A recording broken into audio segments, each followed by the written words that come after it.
पांडे जी, पूर्व प्राचार्य MLKPG college professor MK Singh ji, पूर्व प्राचार्य प्रोफेसर RK सिंह जी, आयोजन सचिव डॉक्टर राजीव रंजन जी, विभाग अध्यक्ष वनस्पति विज्ञान विभाग और इस सेमिनार के कन्वीनर डॉक्टर मोहम्मद अकमल जी सहित हमारे समस्त वरिष्ठ प्राध्यापक गण, जिनकी बदौलत ये महाविद्यालय अपने प्रतिभाओं का परचम देश और विदेश में रोशन कर रहा है। साथ ही समस्त प्राध्यापक गण सहित आमंत्रित हमारे प्रतिनिधि छात्र छात्राएं, आपका इस सभागार में हार्दिक स्वागत एवं अभिनंदन है। आइए अब हम प्रारंभ करते हैं इस कार्यक्रम का। मैं सेमिनार के अध्यक्ष से अनुमति चाहूंगा कि इस कार्यक्रम को शुभारंभ करें। मैं आयोजन सचिव डॉक्टर राजीव रंजन जी से अनुरोध करता हूं कि सभी सम्मानित अतिथियों को सम्मान दीप प्रज्वलित स्थल तक लाने की कृपा करें, जिससे आज के इस कार्यक्रम को शुभारंभ दीप प्रज्वलित एवं मां सरस्वती के चित्र पर पुष्पांजलि अर्पित करके किया जाए।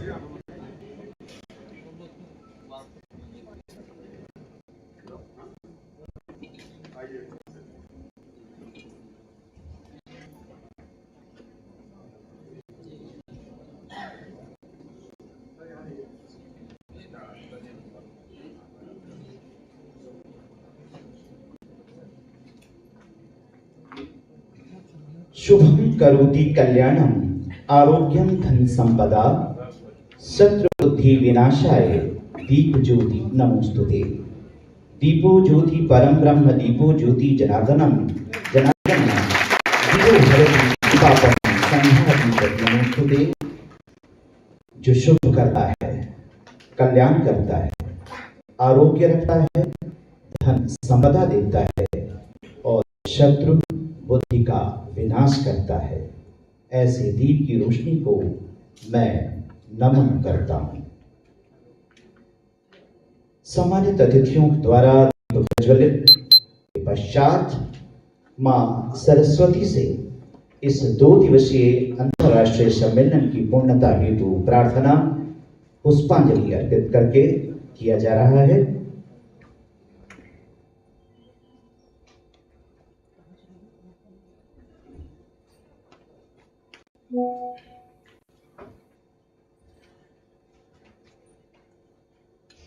दीप प्रज्वलित एवं मां सरस्वती के चित्र पर पुष्पांजलि अर्पित करने के पश्चात महाविद्यालय की छात्राओं द्वारा सरस्वती वंदना प्रस्तुत किया जाएगा।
हर्ष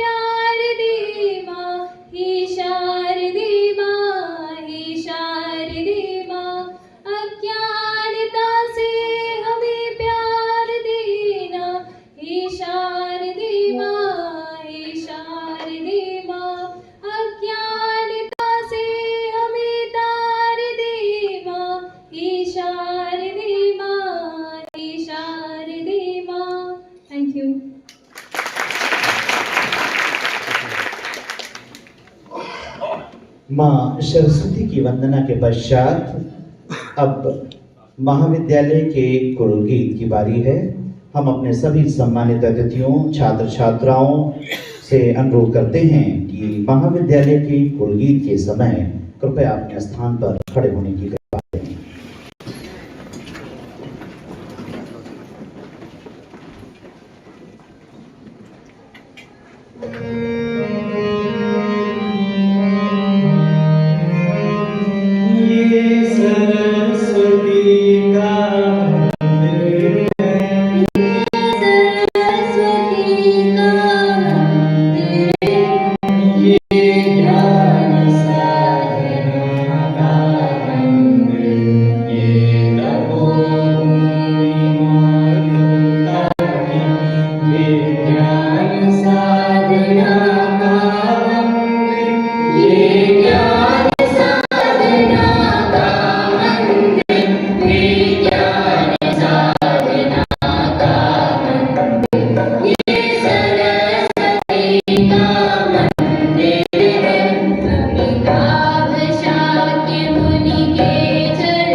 महाविद्यालय के कुलगीत के पश्चात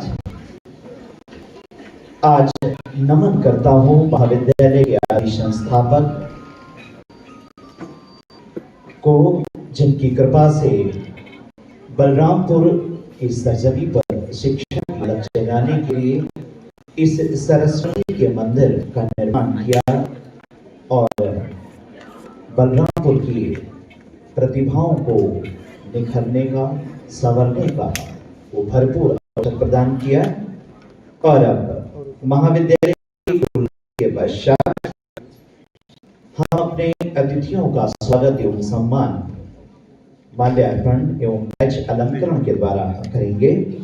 मैं सेमिनार के अध्यक्ष एवं इस महाविद्यालय के प्राचार्य प्रोफेसर जेपी पांडे सर से अनुरोध करता हूं कि आज के keynote speaker professor Shailendra Kumar, professor and head department of microbiology doctor Ram Manohar Lohia विश्वविद्यालय को बुके भेंट कर उनका स्वागत करने की कृपा करें।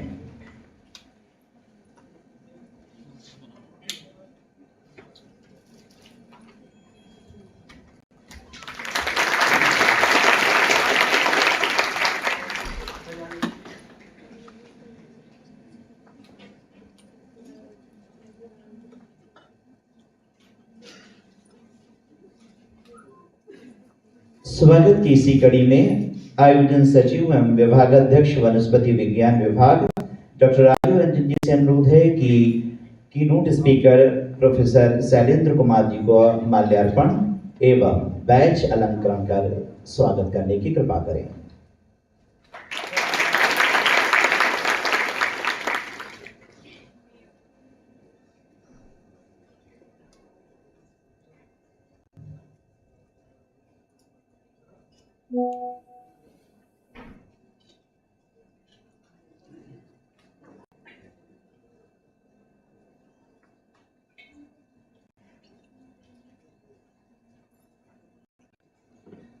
स्वागत की इसी कड़ी में सेमिनार के convener doctor Mohammad Akmal sir से अनुरोध है कि महाविद्यालय प्रबंधन समिति के सचिव lieutenant colonel R K Mohanta जी को माल्यार्पण एवं बैच अलंकृत कर स्वागत करने की कृपा करें।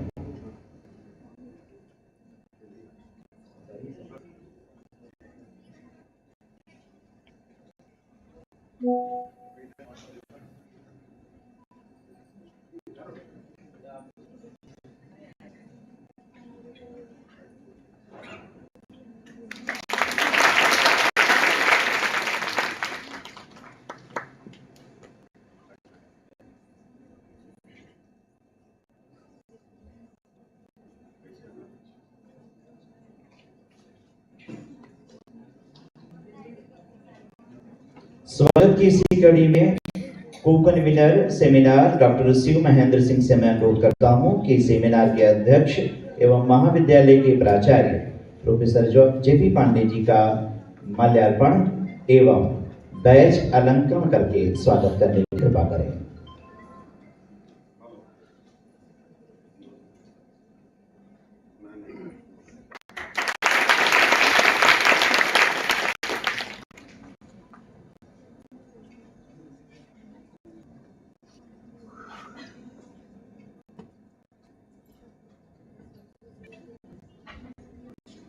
स्वागत की इसी कड़ी में मैं डॉक्टर राहुल कुमार जी से निवेदन करता हूं कि प्रोफेसर अमृतेश चंद्र शुक्ल जी का डिपार्टमेंट ऑफ बॉटनी लखनऊ विश्वविद्यालय लखनऊ का माल्यार्पण एवं बैच अलंकृत कर स्वागत करने की कृपा करें।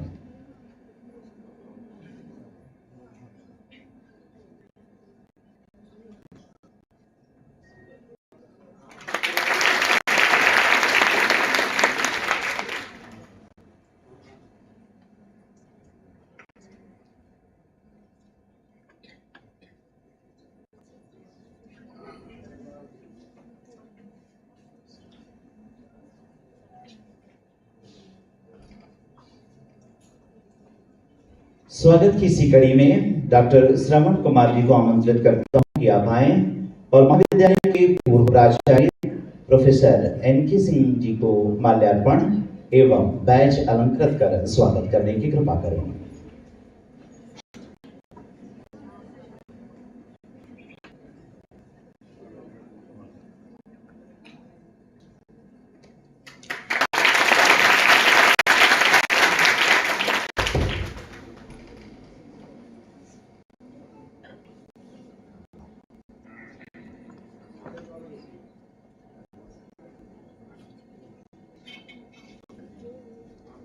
स्वागत की इसी कड़ी में डॉक्टर राहुल यादव जी को आमंत्रित करता हूं कि आप आए और dean faculty of science Siddharth विश्वविद्यालय प्रोफेसर आर.के. सिंह सर जी का माल्यार्पण कर स्वागत करने की कृपा करें।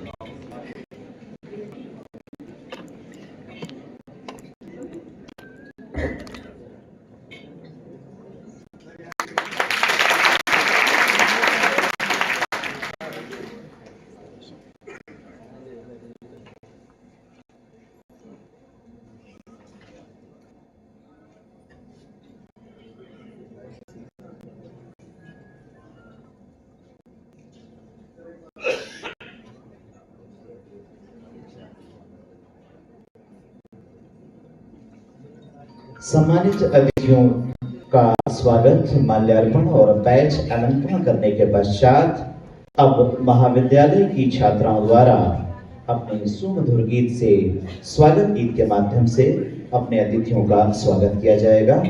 विद्यालय की छात्राओं द्वारा प्रस्तुत है स्वागत गीत।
सुर से सुर मिलाकर गाएं मंगल गान। इस स्वागत गीत के पश्चात अब मैं बड़े आदर के साथ इस सेमिनार के अध्यक्ष एवं महाविद्यालय के यशस्वी प्राचार्य प्रोफेसर जे.पी. पांडे जी को आमंत्रित करता हूं कि हमारे सभी सम्मानित आमंत्रित अतिथियों एवं के स्वागत हेतु स्वागत उद्बोधन देने की कृपा करें।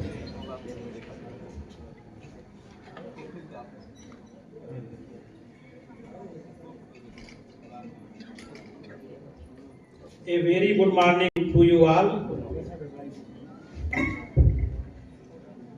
एमएलके पीजी कॉलेज बलरामपुर तथा माइक्रोबायोलॉजिस्ट सोसाइटी ऑफ इंडिया के संयुक्त तत्वाधान में आयोजित इस इंटरनेशनल कॉन्फ्रेंस में हमारे बीच में उपस्थित डायस पर प्रोफेसर शैलेंद्र कुमार जी, प्रोफेसर अमृतेश चंद्र शुक्ला जी, महाविद्यालय की प्रबंध समिति के सचिव lieutenant colonel R K Mohanta जी, महाविद्यालय के पूर्व प्राचार्य डॉक्टर एन के सिंह जी तथा dean faculty of science Siddharth university Kapilvastu Siddharthnagar doctor R K Singh जी सहित यहाँ पर उपस्थित सभी का मैं हार्दिक स्वागत एवं अभिनंदन करता हूँ। First of all I would like to extend my warm and sincere welcome to our esteemed Dr. Vivek Pratap Singh ji, who will deliver presidential address in this conference. Dr. Vivek Pratap Singh is presently Director Research and Development, Advanced Biosciences, Houston, Texas, USA. He has long-standing interest in the molecular control of human diseases, including the influence of cellular environment on disease etiology and effects of pharmaceutical intervention. Doctor Vivek Pratap Singh ji का अभी online 10:30 पर कुछ ही देर के उपरांत presidential address होगा, वह USA से हमारे बीच अभी जुड़ेंगे। मैं आपका महाविद्यालय परिवार की तरफ से हार्दिक स्वागत एवं अभिनंदन करता हूं। हमारे बीच पर मंच पर की नोट स्पीकर के रूप में उपस्थित हैं professor Shailendra Kumar ji. Professor Shailendra Kumar is presently head department of microbiology, Dr. Ram Manohar Lohia, Awadh University, Ayodhya. He has done his PhD and MSc from the same university and MPhil from JNU, New Delhi. हमारे बीच में मंच पर उपस्थित हैं professor Amritesh चंद्र शुक्ला जी। वह वर्तमान में department of botany Lucknow university Lucknow में प्रोफेसर के रूप में कार्य कर रहे हैं। वह माइक्रोबायोलॉजिस्ट सोसाइटी ऑफ इंडिया के यूपी के प्रेसिडेंट हैं। आप सबसे बड़ी बात है कि आपने एमएससी इसी महाविद्यालय के बॉटनी डिपार्टमेंट से किया है। मैं अपने महाविद्यालय परिसर में आपका हार्दिक स्वागत एवं अभिनंदन करता हूं। हमारे बीच में कुछ स्पीकर्स हैं, उनका भी मैं यहाँ पर स्वागत करना उचित समझता हूं, जिनका ऑनलाइन अभी लेक्चर होगा। इसके उपरांत उसमें नाम है डॉक्टर शैलेंद्र मौर्य जी। उन्होंने बीएससी एमएलके कॉलेज से ही किया है।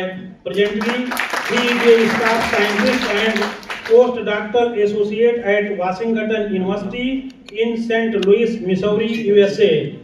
He has taken his PhD degree from Jamia Hamdard University, New Delhi, and he is BSc from MLK College. Doctor Shailendra Maurya ji, आप ऑनलाइन जुड़ेंगे। मैं आपका भी महाविद्यालय परिवार की तरफ से हार्दिक स्वागत एवं अभिनंदन करता हूँ। हमारे बीच में ऑनलाइन जो लेक्चर होगा उसमें डॉक्टर अविनाश सिंह जी हैं। He post doc scientist at university of Minnesota medical school Minneapolis. He did his PhD in biotechnology and microbiology from SGPGI Lucknow. हमारे बीच में डॉक्टर अमृता रंजन, उनका भी ऑनलाइन लेक्चर होगा। She is from South Africa. She is post doctoral researcher Village campus and she is emeritus fellow there. She did his PhD and MSc in biotechnology and BSc in microbiology. साथ ही साथ में हमारे बीच में doctor Ramesh Kumar Srivastava, आपका भी online lecture संपन्न होगा। जो ऑनलाइन लेक्चर्स के साथ साथ में हमारे बीच में महाविद्यालय के परिवार में डॉक्टर एन के सिंह जी उपस्थित हैं, जो कि एक्स प्रिंसिपल हैं एमएलके कॉलेज बलरामपुर।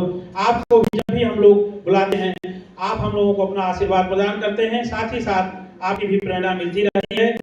मैं उनका भी हार्दिक स्वागत एवं अभिनंदन करता हूँ। हमारे बीच में डायस की महाविद्यालय प्रबंध समिति के सचिव जी विद्यमान हैं। आपकी भी प्रेरणा से ये सारे कार्य संभव हो पाते हैं।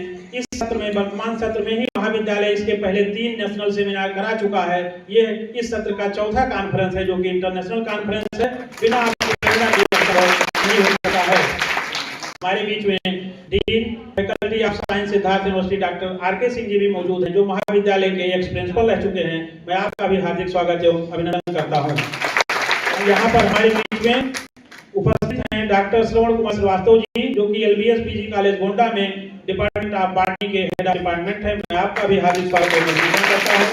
साथ ही साथ हमारे बीच उपस्थित हैं साकेत महाविद्यालय अयोध्या के डॉक्टर फौजदार यादव जी, आपके महाविद्यालय राजपति माता प्रसाद उच्च शिक्षण संस्थान बस्ती के छात्र छात्राएं भी उपस्थित हुए हैं। आप अपने बस से 40 छात्र छात्राओं को लेकर के यहाँ आए हैं। महाविद्यालय परिवार की तरफ से आपका भी हार्दिक स्वागत एवं अभिनंदन है। हमारे बीच में किसान डिग्री कॉलेज बहराइच के एक्स प्रिंसिपल पूर्व प्राचार्य डॉक्टर एस.सी. त्रिपाठी जी भी उपस्थित हैं। आपका भी हार्दिक स्वागत एवं अभिनंदन है। मैं इस महाविद्यालय परिसर में जिन महाविद्यालय के छात्राएं उपस्थित हुए हैं उनका भी नाम लेना उचित समझता हूं। उसमें शिवहर्ष किसान पीजी कॉलेज बस्ती के छात्र उपस्थित हैं, एलबीएस पीजी कॉलेज गोंडा के छात्र हैं तथा किसान डिग्री कॉलेज बहराइच के छात्र हैं। वहां के स्टाफ सहित छात्र छात्राओं का भी मैं हार्दिक स्वागत एवं अभिनंदन करता हूँ। हमारे जो वरिष्ठ प्राध्यापक गण हैं उनमें doctor Shailendra Vikram Singh ji, doctor B K. Shukla ji, doctor J P. Tiwari ji, doctor G P. Srivastava ji तथा डॉक्टर माधवराज द्विवेदी जी भी उपस्थित हैं। आप सभी हमारे वरिष्ठ प्राध्यापक गणों का समय समय पर मुझे आशीर्वाद मिलता रहता है। मैं आप सभी का महाविद्यालय में इस इंटरनेशनल कॉन्फ्रेंस में हार्दिक स्वागत एवं अभिनंदन करता हूँ। साथ ही साथ महाविद्यालय के जो भी प्राध्यापक हैं तथा छात्राएं हैं, आप सभी का हार्दिक स्वागत एवं अभिनंदन है। मीडिया पर्सन्स में भी हमारे चकलेश्वर तिवारी जी, राम कुमार मिश्रा जी, वेद प्रकाश मिश्रा जी उपस्थित हैं। आपका भी हार्दिक स्वागत एवं अभिनंदन है। अभी 10:30 पर ऑनलाइन चूंकि लेक्चर में यूएसए से जुड़ना है डॉक्टर बीपी सिंह जी को, तो इसलिए एक बार पुनः मैं महाविद्यालय परिवार की तरफ से हार्दिक स्वागत एवं अभिनंदन करते हुए आप सभी का स्वागत करता हूं। साथ ही साथ हाँ ये कहना चाहते हैं जो भी बाहर के लोग हैं कि यह महाविद्यालय 1955 में स्थापित हुआ, 1960 में यहाँ बीएड कोर्स स्टार्ट हुआ, 1970 से ही एमएससी स्टार्ट हुआ है। हमारे महाविद्यालय का रिसर्च के क्षेत्र में प्रारंभ से ही बहुत अत्यंत उत्कृष्ट स्थान रहा है। जो हमारे वरिष्ठ प्राध्यापकों, जो हमारे सीनियर्स हैं, उनकी एक परंपरा है, मैं उनको आगे बढ़ाने का प्रयास कर रहा हूं। इसीलिए मैं इस सत्र में मैंने प्रयास किया है कि ज्यादा कॉन्फ्रेंस ऑर्गेनाइज किए जाएं। इसके पहले हमने जो यहाँ के कॉमर्स डिपार्टमेंट की तरफ से एक सेमिनार हुआ था, कॉमर्स और बीबीए के संयुक्त तत्वाधान में। उसके बाद फिजिक्स डिपार्टमेंट का सेमिनार हुआ, फिर इंटेलेक्चुअल प्रॉपर्टी राइट्स पर अभी 27-28 तारीख को नेशनल सेमिनार ऑर्गेनाइज हुआ, जो कि नए स्पॉन्सर्ड था। और वर्तमान में यह इंटरनेशनल कॉन्फ्रेंस आयोजित हो रहा है। इस इंटरनेशनल कॉन्फ्रेंस के आयोजन में organizing secretary doctor Rajeev Ranjan ji सहित डॉक्टर मोहम्मद अकमल, डॉक्टर सुमैन सिंह सहित बॉटनी डिपार्टमेंट के टीचर्स ने बड़ा परिश्रम किया है। 15 दिनों में ही आप लोगों ने इतनी अच्छी तैयारी की, इसके लिए मैं आप सभी को धन्यवाद आप सभी की तरफ ज्ञापित करता हूँ। आप सभी की परिश्रम एवं जो भी सहयोगी गण हैं आपका सहयोग किया है, उनका भी हार्दिक स्वागत करता हूं। उनके प्रति मैं हृदय से आभार व्यक्त करता हूं। इतने कम समय में आपने इस सेमिनार को संभव किया। अभी आप बता रहे थे कि यूट्यूब लिंक पे करीब 900 के आसपास लोग जुड़े हुए हैं और 200 छात्राएं महाविद्यालय के बस्ती, बहराइच, श्रावस्ती से, खलीलाबाद से जो ये छात्र छात्राएं उपस्थित हुए हैं, आप सभी के परिश्रम का ही यह प्रतिफल है। उन छात्र छात्राओं का भी मैं स्वागत करता हूं। साथ ही साथ बॉटनी डिपार्टमेंट के पूरी टीम के प्रति भी मैं अपनी तरफ से इनको धन्यवाद देता हूं। ये आभार प्रकट करता हूं कि आप सभी के कड़ी परिश्रम से ही यह संभव हो पाता है। अतः एक बार पुनः आप सभी का महाविद्यालय परिवार की तरफ से हार्दिक स्वागत एवं अभिनंदन करते हुए मैं अपनी वाणी को विराम देता हूं। धन्यवाद।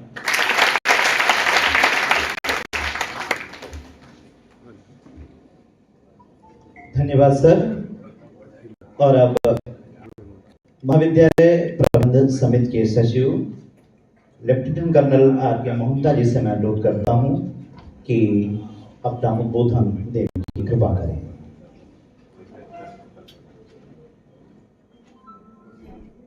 Very good morning to all of you. Distinguished guests on the dais, the professor who got the expertise on the field who will be joining on the online, all the guests sitting in front of me, students who joined from the other colleges, and the dear students of MLK College. Some professors who will be joining on online, also from the dais, will be giving their expert advice. I am sure the children and all of us will be enlightened, will enrich our knowledge on this special subject. Since time is less, I welcome you all and have a good session. Thank you. धन्यवाद sir. और अब इसके पश्चात मैं सभी सम्मानित अतिथियों से अनुरोध करूंगा कि मंच पर आपके सामने सोविनियर है, कृपया आप सभी इस सोविनियर का विमोचन करने की कृपा करें। सभी सम्मानित अतिथियों द्वारा इस सोविनियर का विमोचन किया जा रहा है।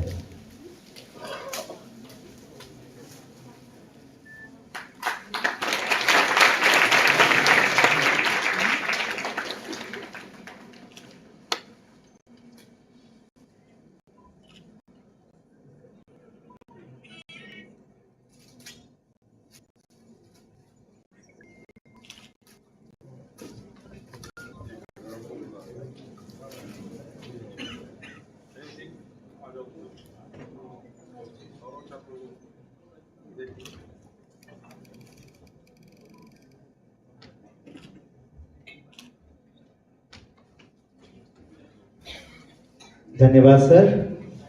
और सोविनियर के विमोचन के पश्चात अब मैं अध्यक्षीय उद्बोधन के लिए डॉक्टर बीपी सिंह जी द्वारा अध्यक्षीय उद्बोधन दिया जाएगा। Director research and development bio science Texas United State of America.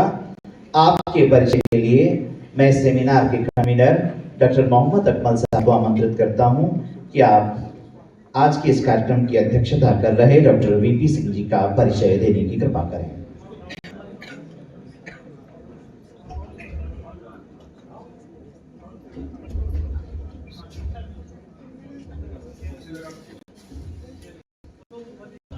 Thank you, sir. It is a great pleasure for me to introduce to our one of the resource person and eminent speaker, Dr. Vivek Pratap Singh. He is presently Director Research and Development, Advanced Biosciences, Houston, Texas, USA. Dr. Vivek has long-standing interest in the molecular control of human diseases, including the influence of the cellular environment on disease etiology and effects of pharmaceutical intervention.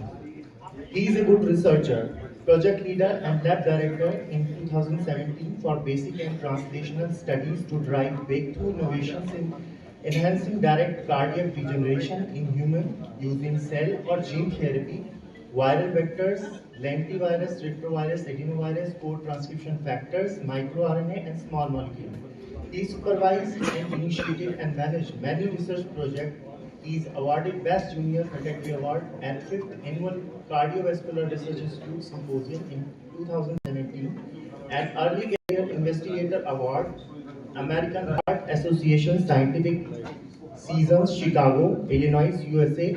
He is an outstanding new investigator award, American Heart Association, Las Vegas, Nevada, in 2014. And he also gets Outstanding Research Award, International Society of Heart Research, Canada, in 2012, and have large number of publications in national as well as international journal of repute.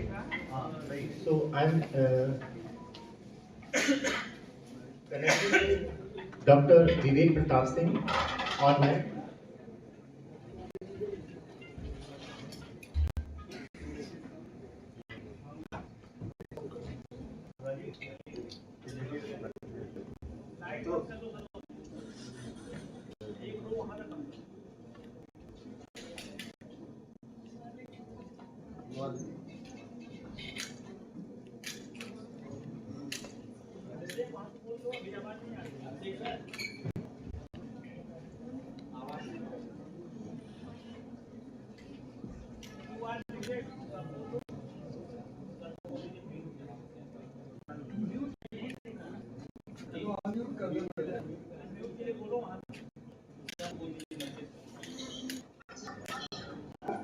ठीक है, आप जरा बताओ host को screen share करने के लिए।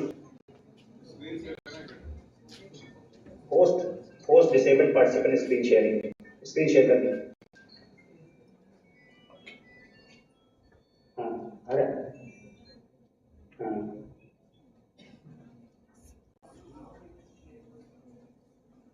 Okay, hold on.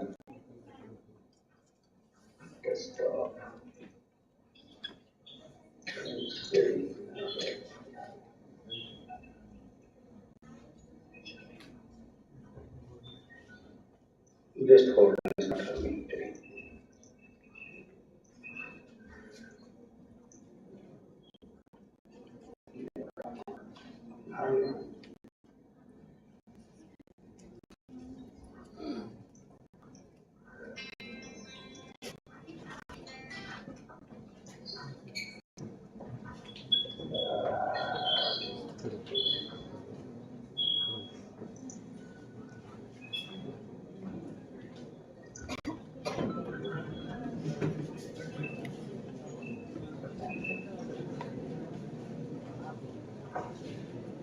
Just, yeah, just hold on, I'm trying actually because it's not allowing me to share. Just give me a second.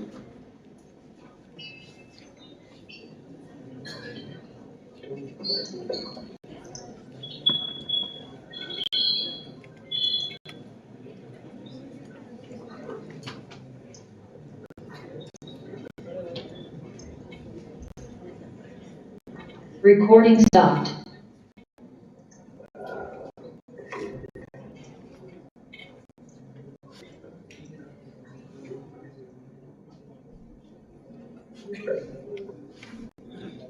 Just hold on, hold on.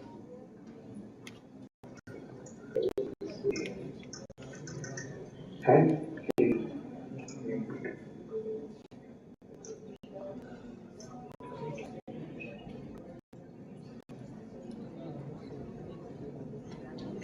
No, no. The problem is not that my presentation is not popping up here. There are some security issues. Yeah, hold on.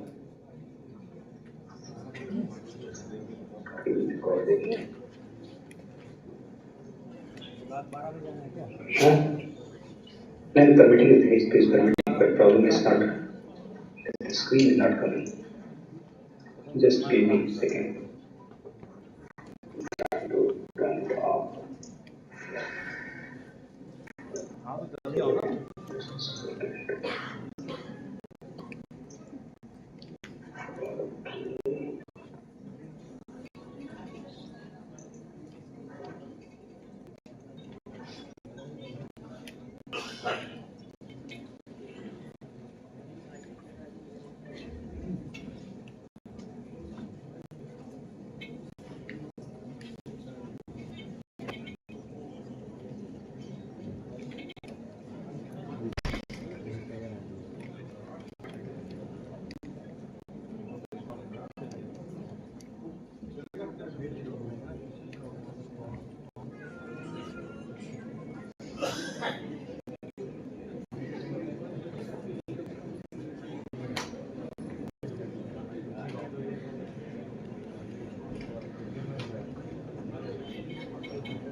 कि नहीं? Hello, हाँ, तो मैं पूछ रहा हूँ PPT आपको भेजूं कैसे, क्योंकि बड़ी है, फाइल बड़ी है। ये ईमेल से जाएगी नहीं, ईमेल से तो नहीं जाएगी ना, ईमेल से तो 10 MB तक जाती है। Sir, I am sending a mail ID on chat. Kindly send on that. हैं कैसे? Sir, I am sending an email ID on chat. हाँ, चैट, ओके, ठीक है, ठीक है, चैट पे आके, where is chat, hold on, इसे जूम पे कर रहे हैं? Yes, sir, the Zoom.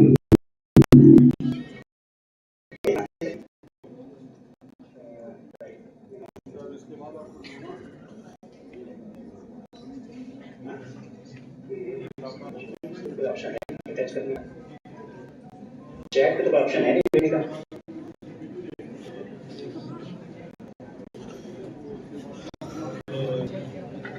Sir, did you get the? हाँ, ईमेल तो मिला मुझे। हाँ, तो if you can send an email, you can play it from here. Problem ये है कि इतनी बड़े जाएगी नहीं ना, 10 GB तक जाती है, 10 MB तक होगी ईमेल पे, राइट? जीमेल में जो साइज है, Gmail is it automatically uploads to the drive and sends for bigger files. Drive किस ड्राइव की बात कर रहे हैं अपलोड करने को? Sir, you can send it by Gmail. If the file size is larger, Gmail uploads it to the drive. The link. ठीक है, मैं ट्राई करता हूँ। Okay, sir.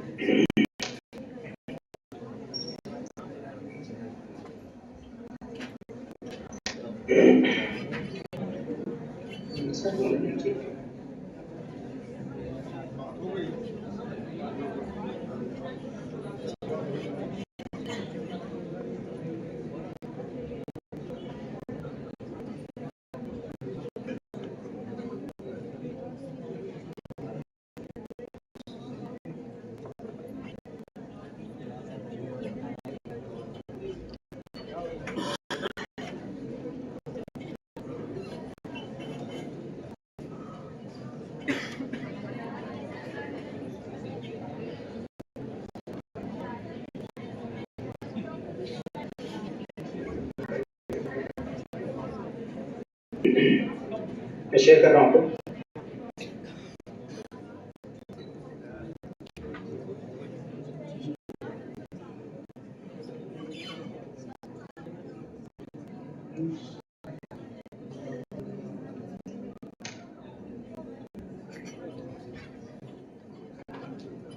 भेज दिया आपको, देख मिला आपको?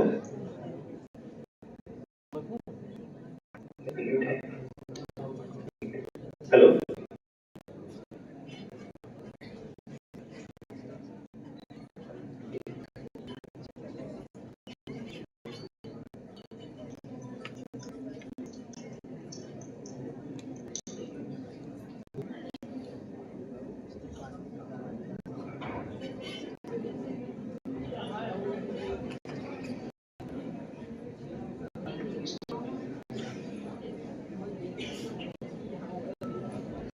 you got it?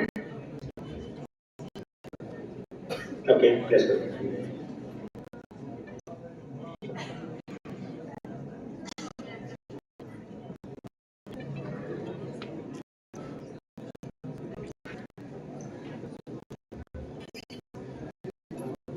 हाँ, ओके, got it. ओपन हो गया, वहाँ पे ओपन हो गया।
अच्छा आ गया तो मुझे पता, अच्छा बोला तो मुझे पता कैसे चलेगा कि कौन सा स्लाइड चल रहा है? मुझे पता कैसे चलेगा कि कौन सी स्लाइड चल रही है आपके इस पे? अपनी हाँ, लेकिन अब मुझे आइडिया कैसे लगेगा? उस आप उसको डिस्प्ले कर सकते हैं क्या? इसको इसको डिस्प्ले कर सकते हैं किसी उस पे? एंगल ऐसा लगाइए।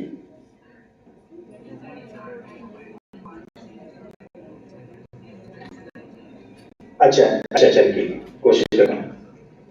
ठीक है, चलिए 1 मिनट होल्ड है। तो उसको मिनिमाइज कर देता हूँ मैं। 1 मिनट।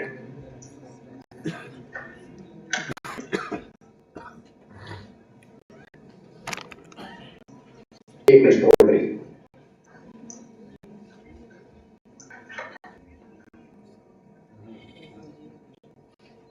आ गया? हाँ ठीक, चलिए चलिए ठीक, मैं लिख रहा हूँ।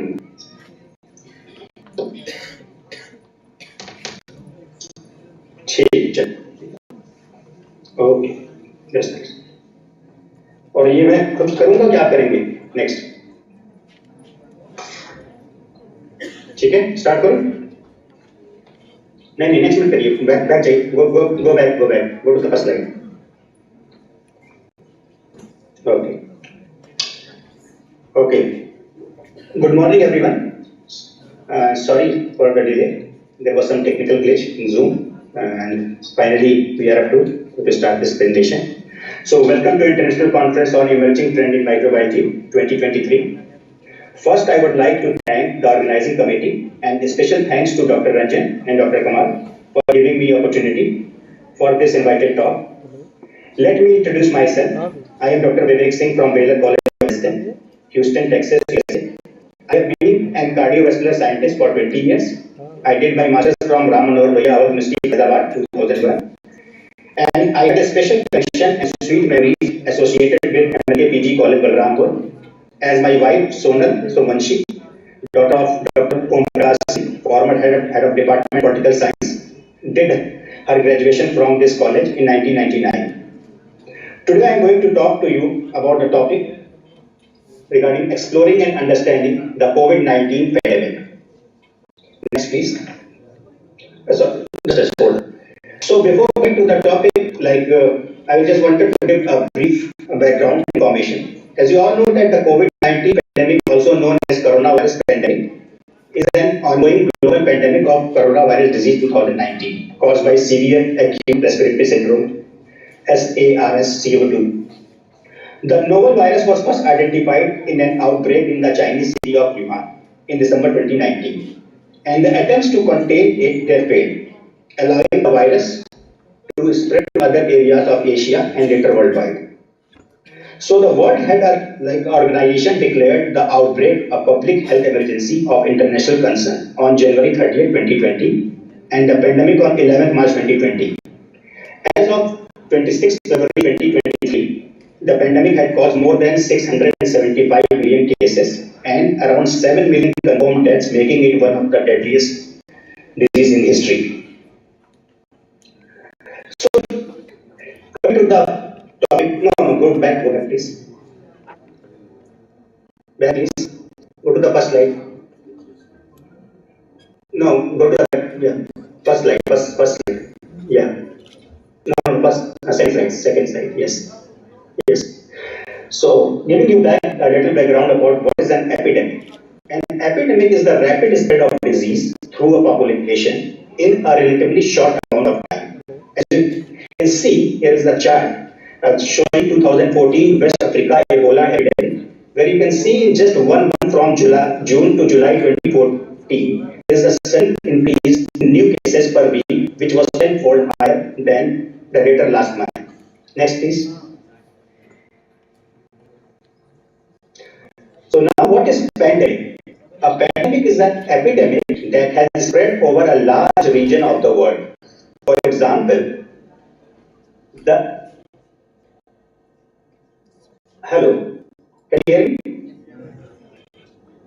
Okay, should I continue? Okay, so for example, The Spanish flu of 1918 to 1920 infected around 500 million people, about one-fourth of the Earth population at that time, and killed around 50 million people.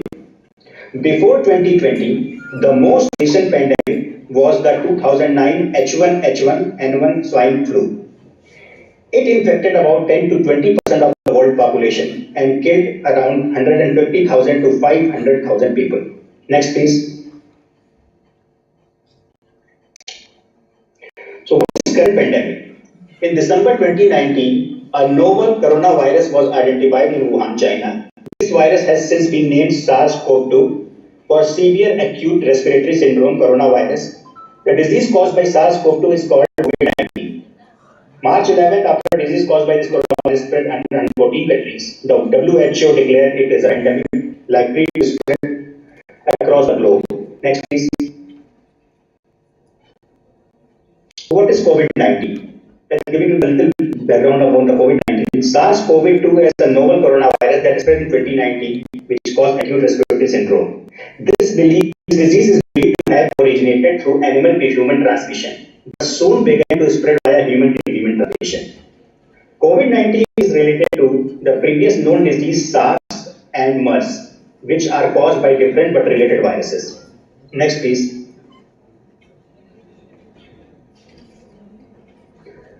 A coronavirus, they are the group of viruses that cause severe disease in mammals and birds. In human, coronavirus cause SCP respiratory infection that are usually mild, including some cases of the common cold. Next, please. This group of viruses is named for the club-shaped protein, artificially colored red in computer model, that protrude from the viral surface and create the appearance of corona like a crown when viewed via an electron microscope. Next, please. This is the structure of SARS-CoV-2, where you can see the genetic material which is made of RNA. There's 5 glycoproteins, their membrane proteins, and their amylars and lipid bilayers. Next, please. So the important question is, how does the COVID virus infect the host cells, especially in humans?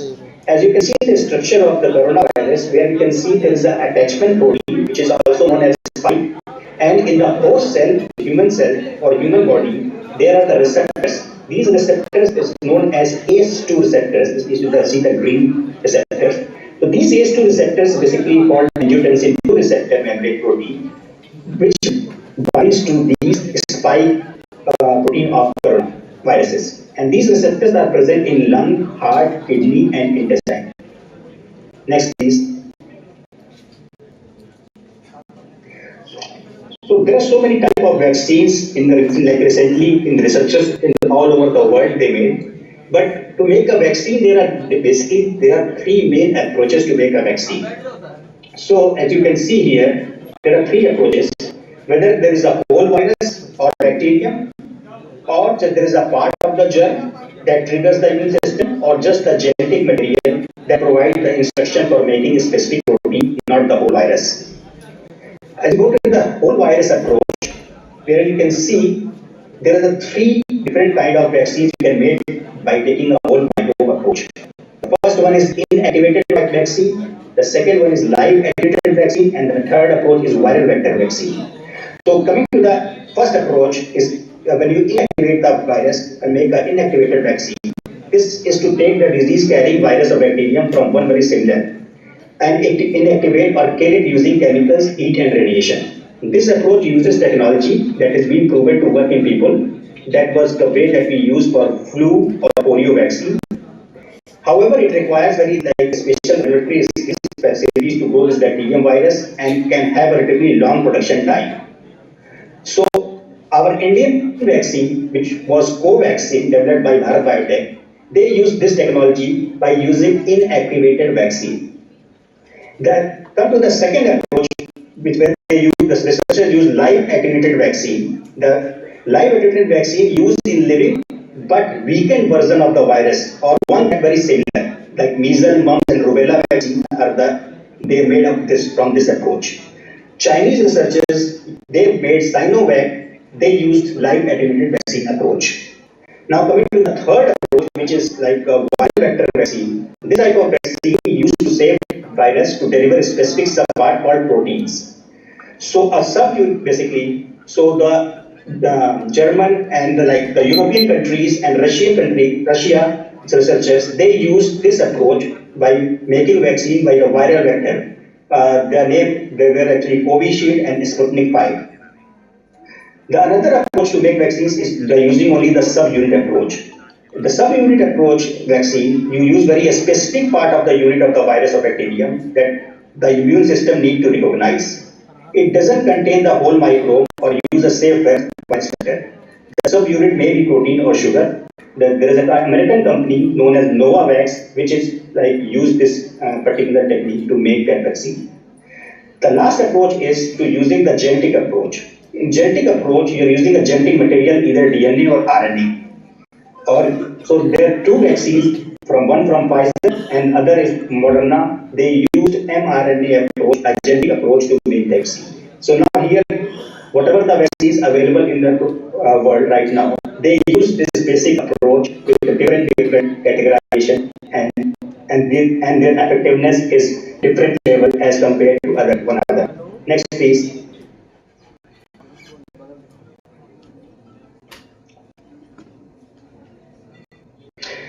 Now there is another approach which the researchers is going to use especially for the younger kids, is called nasal COVID-19 vaccines.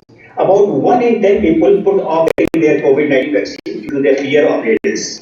So the two companies, one in China and one in India, recently received approval in their respective countries for intranasal vaccine to prevent COVID infection.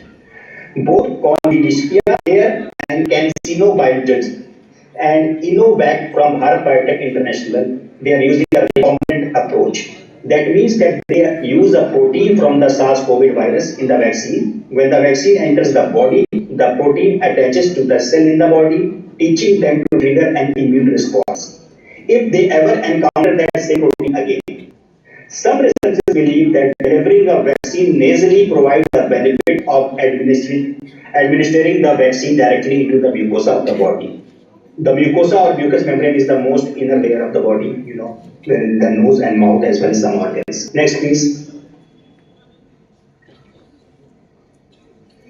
Recently, Texas Children's Hospital and Baylor College of Medicine, where I worked, as you can hear in my introduction, they made a vaccine known as Corbevax. This is a protein subunit COVID-19 vaccine whose technology was created and engineered as its center for development. And this vaccine has received emergency use authorization approval from Drug Controller General of India (DCGI) to launch in India, with other underserved countries to follow. Corbevax from Indian pharma company Biological E was developed in collaboration with US-based Dynavax and Baylor College of Medicine. This is India's first indigenously developed recombinant protein subunit vaccine. That's it. Made of the coronavirus spike protein, which is the virus used to latch on and enter into a human cell. The beauty of this vaccine is that this vaccine is easy to make for other countries. The vaccine is very inexpensive and allowing low-income countries to better access to the vaccination. Next, please. This is the list of COVID-19 vaccines available in India. In the left panel, you can see the list of approved vaccines. As I mentioned, Covishield, which made by AstraZeneca Europe, Covaxin by the Indian Bharat Biotech, and Sputnik 5 by Russia. They all approved and deployed. On the right table showing the list of vaccine under trial in India right now. And the first one is Zyme-CoV-D, which they are using a technology called as DNA plasmid expressing, which the phase 1 and 2 completed, phase 3 is in progress. The second one is BioCovid-E. They are using the subunit antigen approach. They're all like the phase 1 and 2 is completed, phase 3 is in progress. BBV-154, they are using the adenovirus vector approach, is in progress. And Covovax, which I mentioned from Baylor College of Medicine, they are the phase 1 and phase 2 completed, and phase 3 is in progress. Next, please. So the important data here is that what share of the population has received at least one dose and completed the initial vaccination protocol. As you can see on the left side, the bar shows that number of people in India vaccinated against COVID-19 is around 1 billion. And the second country is United States, which has 229 million.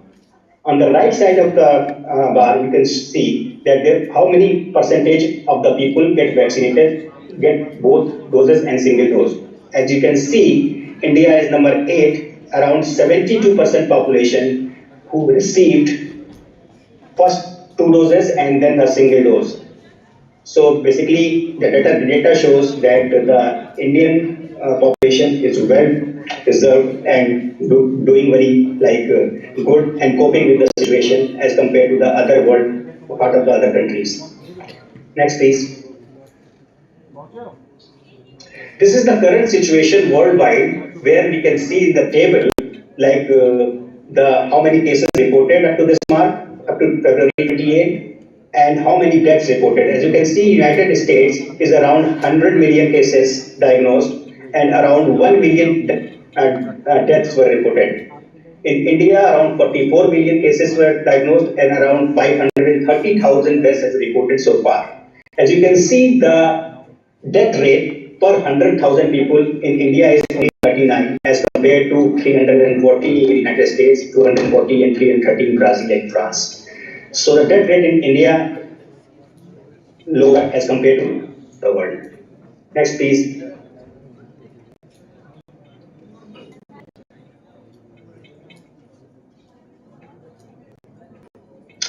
So everybody heard about the coronavirus, like vaccines, coronavirus, and now I'm going to talk about the coronavirus variants. So how do the new variants develop? What are these variants? So as you can see that all viruses, including coronavirus, that cause COVID-19 evolved over time. As the virus replicates or make more copies of itself, it is normal for small changes or mutation to occur. A virus with one or more mutation is then considered a variant of the original. As you can see on the left side, there are human beings here. The high number of cases increase the risk of mutation. The more the virus spread, the more chances it has to be mutated. And some mutation lead to a new variation. Even so often the virus change in a way that helps it survive. Scientists are particularly concerned about the changes to the spike protein, that part that helps to enter the human cell.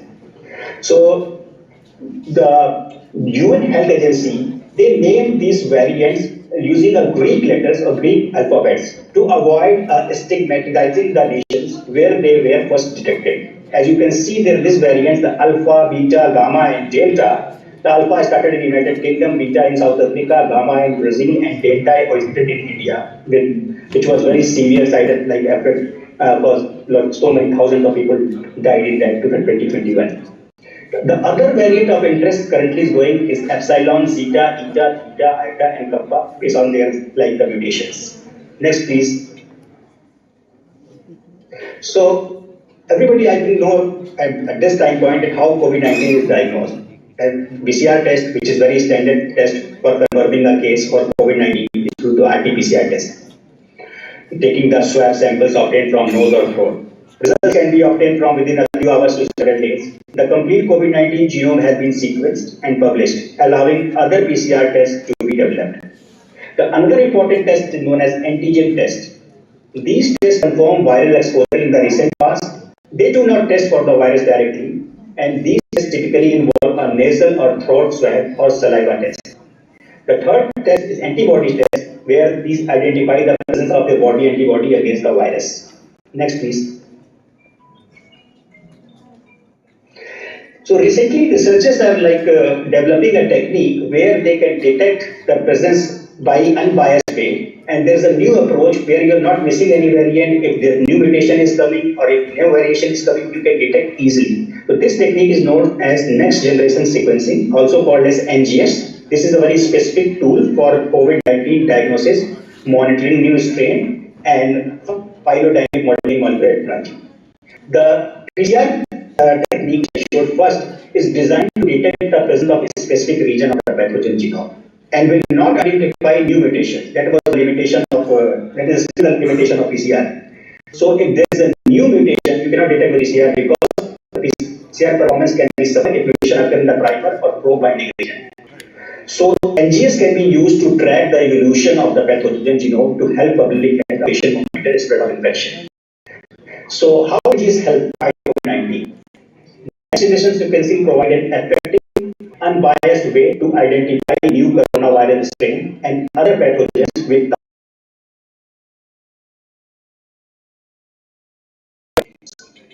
growing concerns over fast-spreading novel variants like alpha, beta, gamma, delta, and omicron strains highlight the need of more sequencing to detect mutation quickly and prevent the spread of the new strains. So sequencing was used to identify novel coronavirus causing virus. NGS continues to provide public health officials, vaccine developers, and allowing labs to track the transmission route. This is very important because you can track the route of the virus globally. You can detect the mutation quickly to prevent the spread of the new strain type. You can identify viral mutations that can affect vaccine potency or avoid detection by molecular diagnostic assay. So, and you can also identify and characterize respiratory co-infections and antimicrobial resistant agents. Next, please. So, can COVID-19 damage the heart? As recently heard, like a lot of cases that people are dying at a young age via like the cause is basically a heart attack or heart failure, especially the young population from 35 to 55 age range. They have a lot of like severity and a lot of reports of like sudden cardiac death. So there is a like big, because no research has came out yet, but there is a link, because if the virus infect via systemic inflammation, it binds or it virus detect or direct viral infection. There I mentioned you in my previous slide, there are ACE2 receptors in your heart. Those receptors are receptive for the spike protein of coronavirus. They can bind directly to your receptors and interfere your heart function, either by cardiac injury, they can damage your heart, either by stroke, they can take a clot, and either by myocardial infarction, where there is a damage of that heart tissue, and either by arrhythmia, where you can where your heart rate can go very fast, or by thromboembolism, where the blood platelets go out. So there are several possibilities that your heart can damage or heart failure happen after the coronavirus infection, especially in the people who are predisposing or basically susceptible for the disease by diabetes or hypertension or kidney disease. Next, please. So the whole thing is that how to stay healthy, and especially your heart. We know this is a very stressful time for everyone because of the economic and social impact of this disease. Even if you don't have yourself, that can put people at heightened risk for all sorts of stress-related illness. For those with known heart disease, someone has suppose blood pressure or diabetes or kidney disease, they have to stay focused on their good heart health practices. They have to take care of yourself, being vigilant with hand hygiene, trying to maintain an exercise regimen. The 5 best exercise to improve your heart health is brisk walking. You can do 22 minutes to 30 minutes a day, swimming 30 minutes a day, running 15 minutes a day, or cycling or cardiovascular exercises. And the other important thing is you have to eat healthy. Especially you have to eat healthy foods like fruits, vegetables, green vegetables, and the food which are rich in antioxidant, vitamin C, and other resources. And the other key factor is to avoid any junk food, especially the person who are suffering from hypertension, diabetes, food. Avoid all the junk food in the French fries, pizza, burger. Try to minimize this junk stuff. Next, please. So the other important question in everyone's mind is that what could happen to COVID-19 in the future? Because this pandemic is going from last 2 or 3 years and nobody knows how long it will further go and what is the shape in the future. So there are 4 possibilities which I'm going to go one by one. In one scenario, this pandemic is become epidemic. It suggests that coronavirus would become epidemic, meaning that it will become similar to upper respiratory infections, just like flu. Every year that this disease is coming, you have to take a shot, just like flu, it become epidemic. Another scenario is that a new version of COVID-19 may occur, which how it happens suggests that SARS-CoV could evolve to affect other cells, which means it could impact different part of the body. This could lead to a better virus or worse one, depending on what part of the body it affects. The third chance is that this virus become hybrid, that the virus could combine with this virus. There is a possibility that it could combine with another virus and create a hybrid that spawns a new pandemic, just as the occasional hybridization of human and bird influenza viruses is known to give rise human influenza pandemic. And the fourth possibility is that the virus could evolve to evade vaccines and exploit antibodies. Especially, the virus could make it so antibodies make people more susceptible to infection. Next, please. I think this is my last slide. And thank you so much for listening patiently. And if you have any questions, please let me know.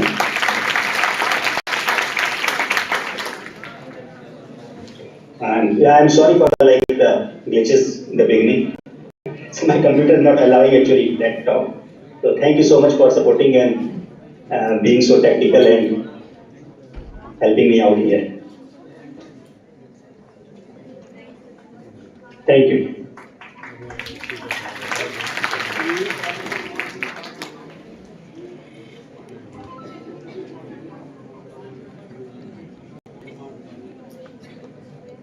क्या करना है?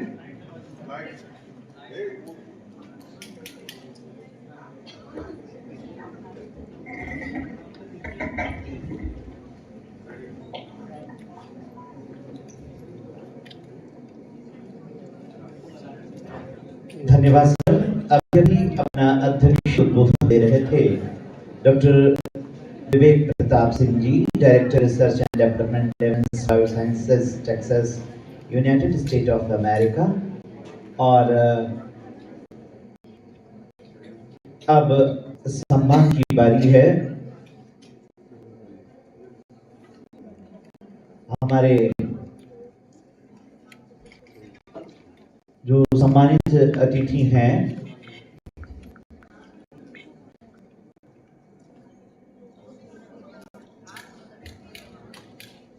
आज के हमारे keynote address speaker हैं professor Shailendra Kumar ji, professor and head department of microbiology, doctor Ram Manohar Lohia आवर्त विश्वविद्यालय। मैं प्रबंध समिति के सचिव लेफ्टिनेंट जनरल के मोहम्मदा जी एवं सेमिनार अध्यक्ष एवं प्राचार्य प्रोफेसर जेपी पांडे जी, आयोजन सचिव डॉक्टर राजीव रंजन जी, कन्वीनर डॉक्टर मोहम्मद अकमल साहब से अनुरोध करता हूँ कि आप आए। और आज के को कन्वीनर डॉक्टर शिव महेंद्र जी आप आए और आज के स्पीकर प्रोफेसर शैलेंद्र कुमार जी का अंगवस्त्र स्मृति चिन्ह भेंट कर स्वागत करने की कृपा करें।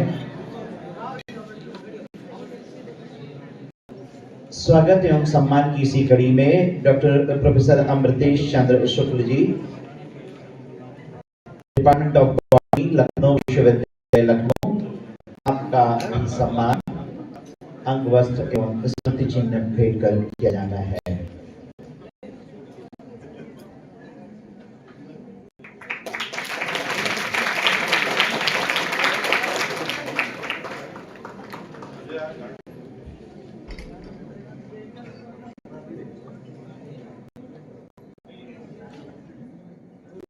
सम्मान की इसी कड़ी में आमंत्रित करूंगा डॉक्टर जी को, department of botany, Saint college Gorakhpur. आपका भी अंगवस्त्र एवं स्मृति चिन्ह देकर स्वागत एवं सम्मान किया जाएगा।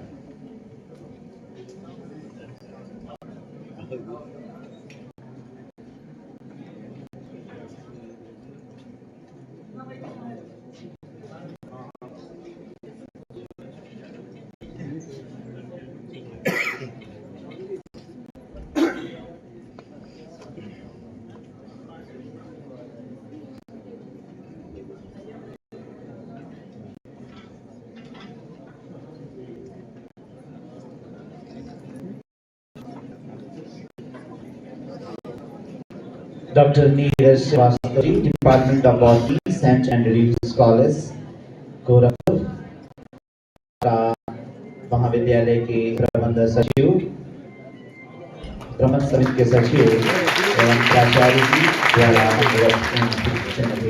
स्वागत किया जा रहा है।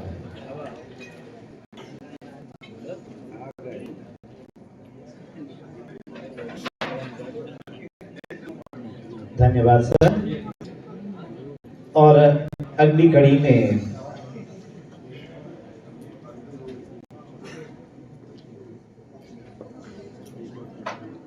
की नोट एड्रेस के लिए प्रोफेसर शैलेंद्र कुमार जी,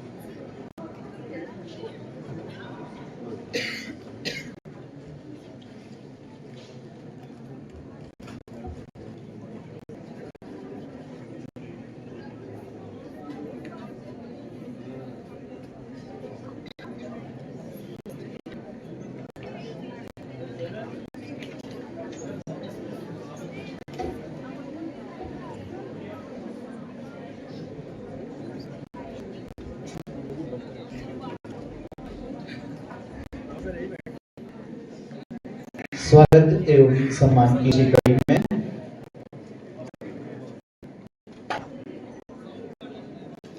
उन विभूतियों का सम्मान जिन्होंने महाविद्यालय के इस विभाग को अपने अथक परिश्रम और प्रयास से पुष्पित और पल्लवित किया है।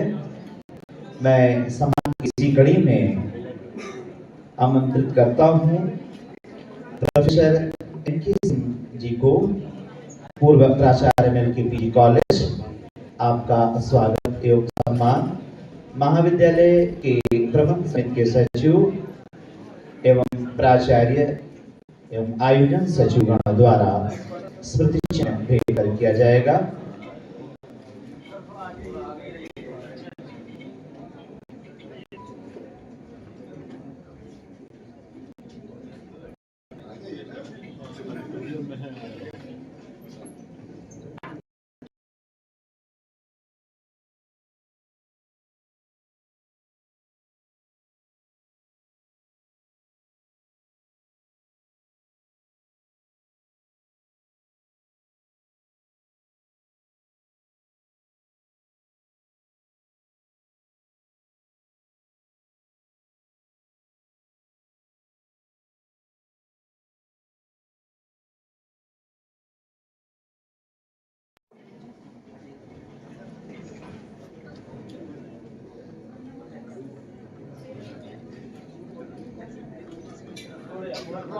आज विभाग की तरफ से अपने उन वरिष्ठ प्राध्यापक एवं गुरुओं का सम्मान किया जा रहा है जिन्होंने अपने अथक प्रयास और परिश्रम से अपने विभाग को पुष्पित और पल्लवित करने के साथ ही इस महाविद्यालय का गौरव बढ़ाया है। इसी कड़ी में आमंत्रित करता हूं पूर्व HOD department of botany MLKPG college doctor JP Tiwari ji को कि आपका भी महाविद्यालय की ओर से स्वागत एवं सम्मान अंगवस्त्र एवं स्मृति चिन्ह भेंट कर किया जाना है।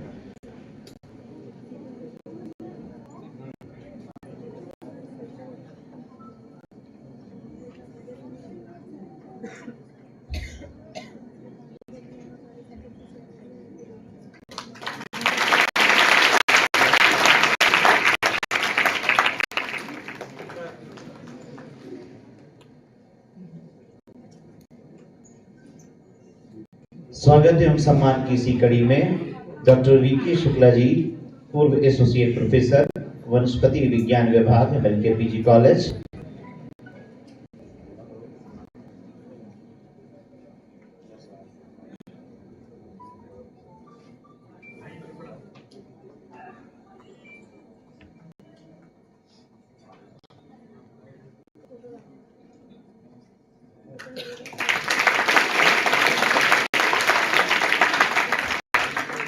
आज ऐसे विभूतियों को सम्मानित करके महाविद्यालय परिवार स्वयं को गौरवान्वित महसूस करता है।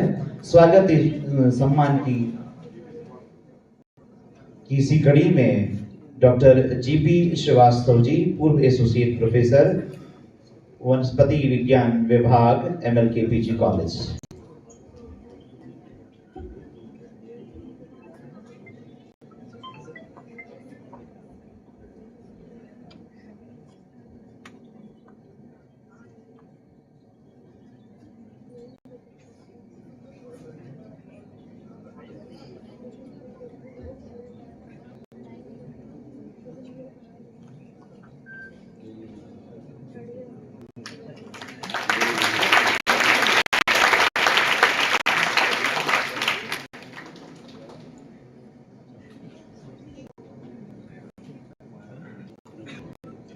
इसी कड़ी में प्रोफेसर SC त्रिपाठी जी,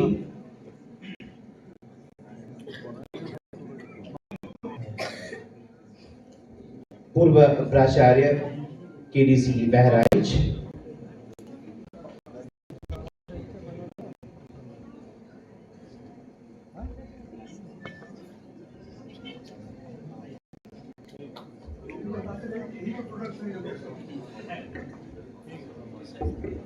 और ऐसी विभूतियों को सम्मानित करने के साथ महाविद्यालय परिवार स्वयं को गौरव महसूस करता है, क्योंकि आप इसी महाविद्यालय परिवार के अंग हैं।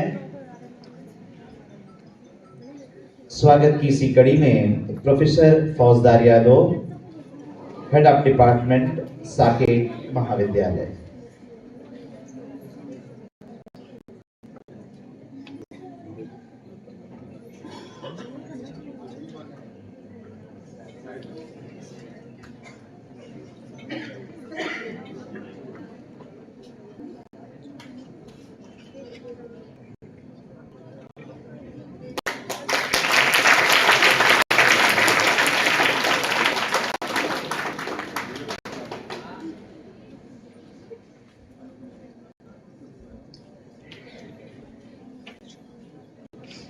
स्वागत की इसी कड़ी में doctor Shravan Srivastava ji, head of department LBS PG college Gonda.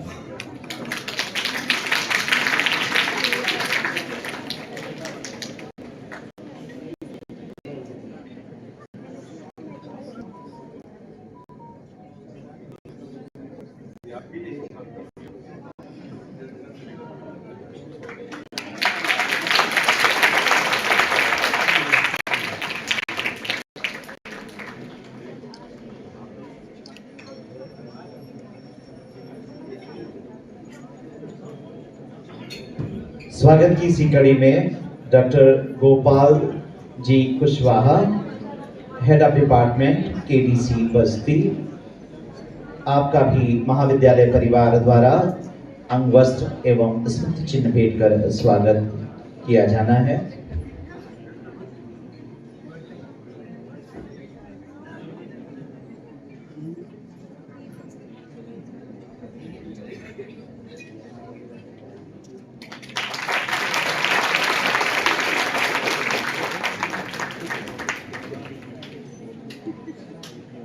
और ये सभी विभूतियां महाविद्यालय परिवार की शाखाएं हैं। इसी कड़ी में डॉक्टर चंद्रभान जी, HRPG कॉलेज बस्ती, HRPG कॉलेज खलीलाबाद।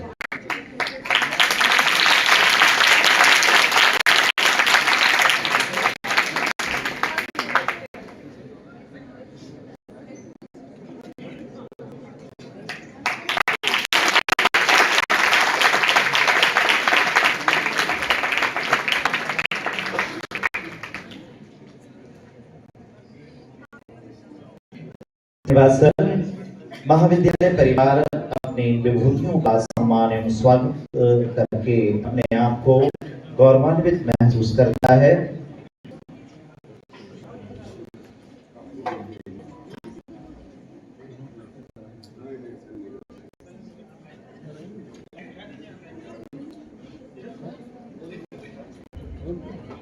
और स्वागत एवं सम्मान के पश्चात हमारे आमंत्रित व्याख्यान जो होने हैं, इसी कड़ी में हमारे बीच जुड़ेंगे doctor Shailendra Maurya ji.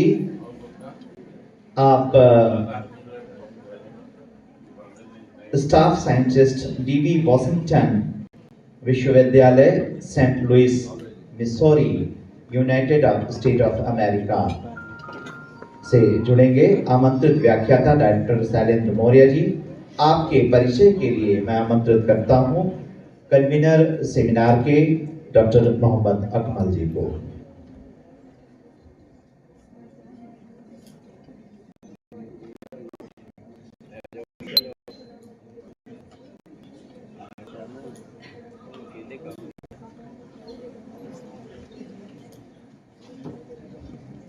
Thank you, sir, for giving me opportunity to introduce Dr. Shailen Maurya, sir. Dr. Shailen Maurya is the staff scientist and postdoctoral associate in Washington University in St. Louis, Missouri, USA. He was an JRF and JRF and CSR IITR in 2009 to 2011 and senior research fellow from 2011 to 2014 from the same institute. He is GATE and CSR JRF and SRF qualified. He has good number of quality publications in international and national journals of repute. So the lecture is actually on. So I'm inviting Shailen Maurya sir to start the lecture online.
System biology is Dr. Jeff Garden, and basically the Jeff Garden is the father of microbiome and very strong candidate means for the future Nobel because the whole microbiome field is developed and lot of PIs which is means produced by the same laboratory. So I'm not the student of the Jeff Garden, but I am means having a collaboration with the Jeff Garden for my few projects.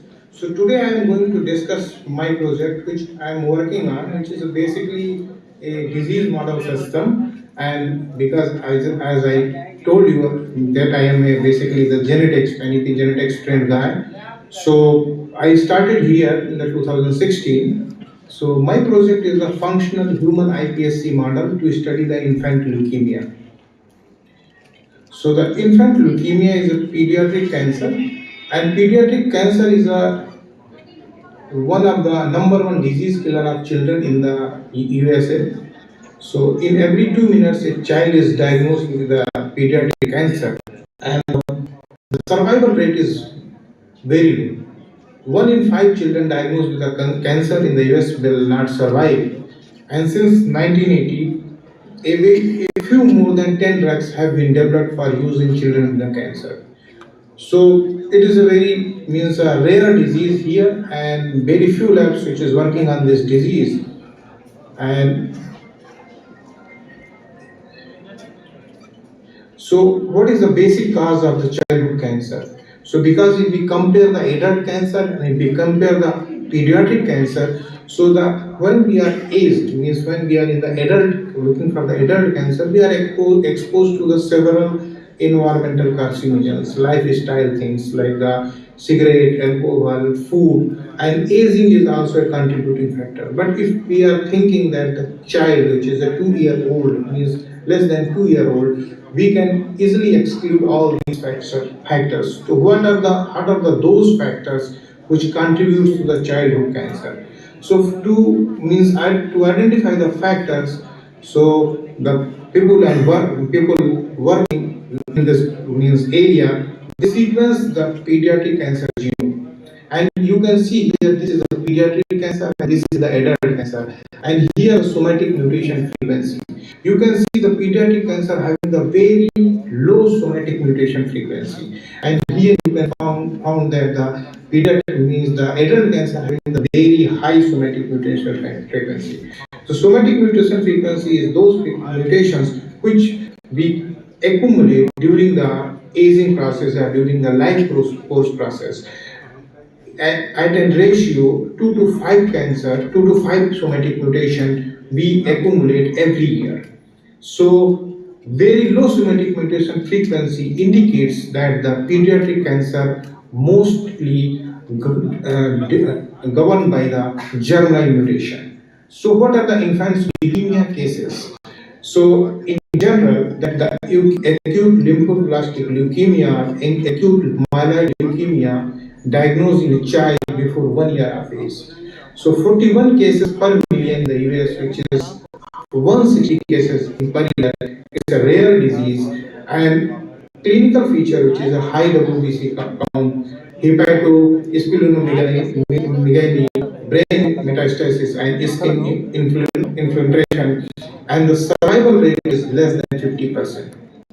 And 75% cases which is having the MLL rearrangement.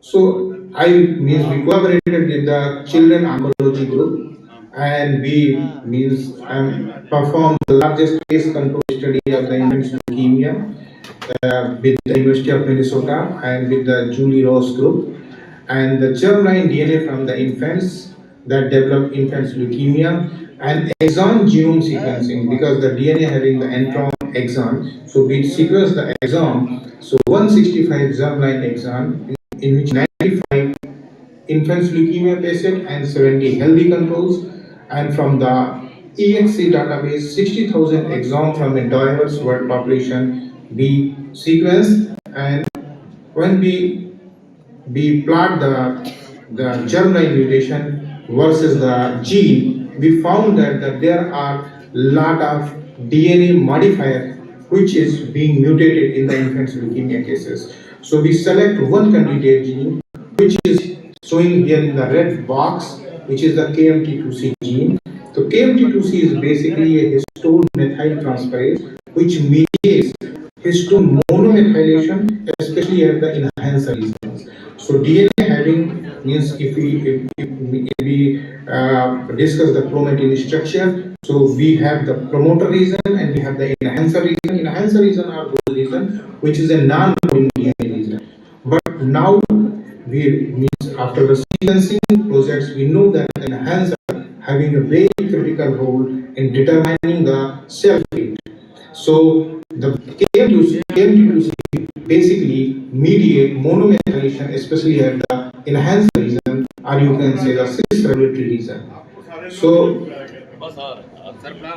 we further visualize what happens that germline KMT2C radiation. Here this is the healthy case. You can see here is the dots which is showing the different kinds of mutation. So very less mutations in the control means in the healthy case, but here in the cases you can see lot of the germline mutations.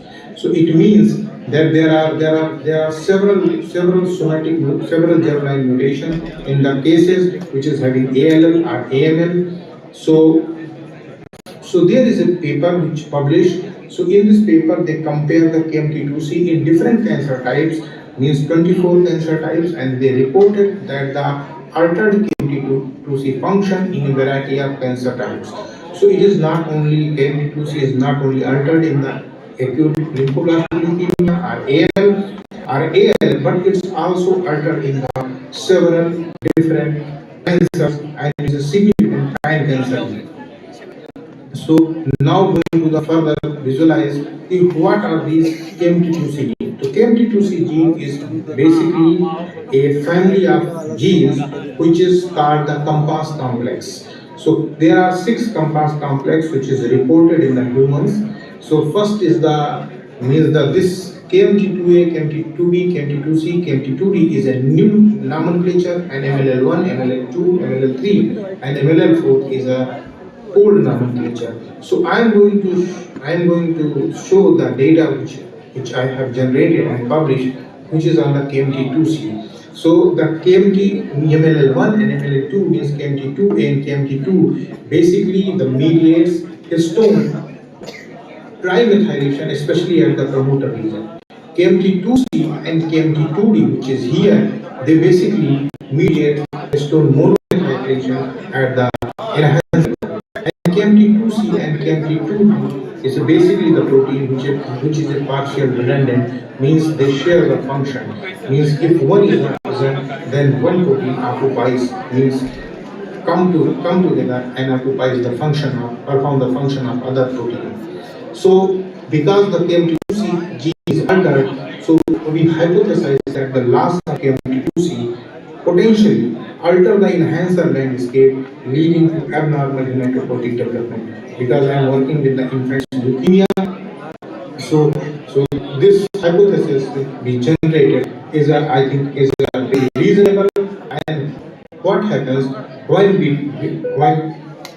when we did the KMT2C knockout, means when we remove the gene in iPSCs, and after that we perform the teratoma assay, because we are going to develop a blood progenitor, which is means that we are starting the iPSC cells and develop the blood progenitor. So the first step is to check whether when we remove the iPSC cells, so whether the cells are able to perform generate all the 3 germ layers.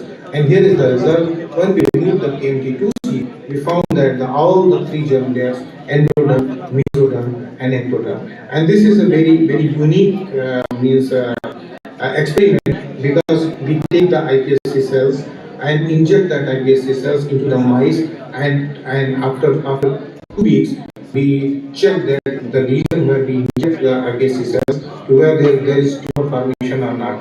We took the tumor out and we stained the tumor for the endoderm, mesoderm, and ectoderm marker, and successfully report that KMT2C knockout not alter the germline or any germline formation. So this is the overall directed hematopoietic differentiation protocol. So basically, in this protocol, we took the iPSC cells, and after the iPSC cells, we did the in vitro directed differentiation. We are using the different combination of cytokines, and we treat the cells in the petri dish at the different time points, and after that we are having the marker we do the flow, and we reported that there are a lot of means there are exact the hematopoietic differentiation happens.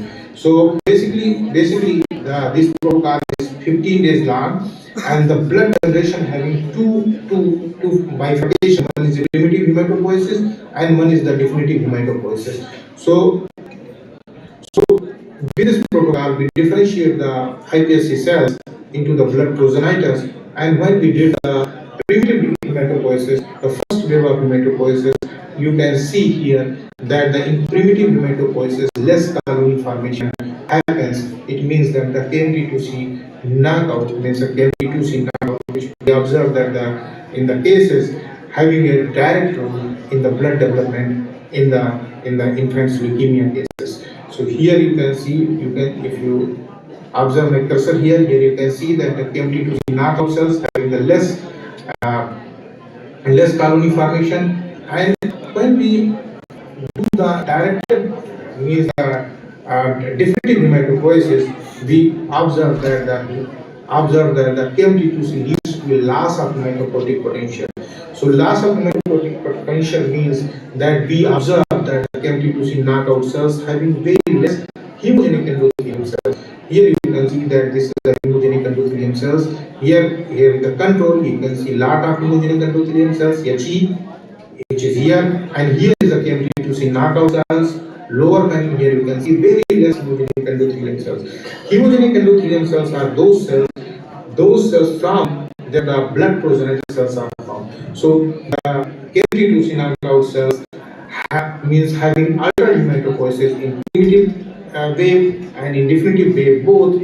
So we further differentiate the cells. So after the hemogenic endothelium cells, when the blood progenitors are formed, there is a wave when the endothelium cells move to the hematopoietic transitions.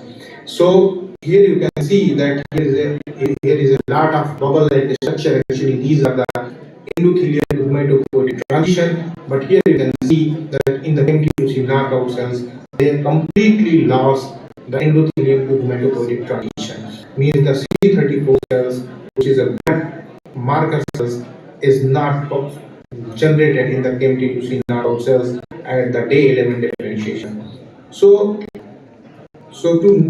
what is the basic mechanism behind this? So as I told you earlier, I'm working with the cutting edge sequencing techniques, and I'm basically the geneticist. So means I immediately design the basically three techniques: RNA-seq, chipmentation, and indexing. So RNA-seq to know the transcriptome, what are the gene up and down regulation, and chipmentation is basically to know the DNA protein interaction, because the KMT2C binds on the DNA. So I mediate the histone monomethylation. So we are interested in the chromatin profiling of the monomethylation, trimethylation, 27 acetylation, and 27 trimethylation. Basically, all these histone markers represents the different segments of the DNA. Like the monomethylation only represents the enhancer region.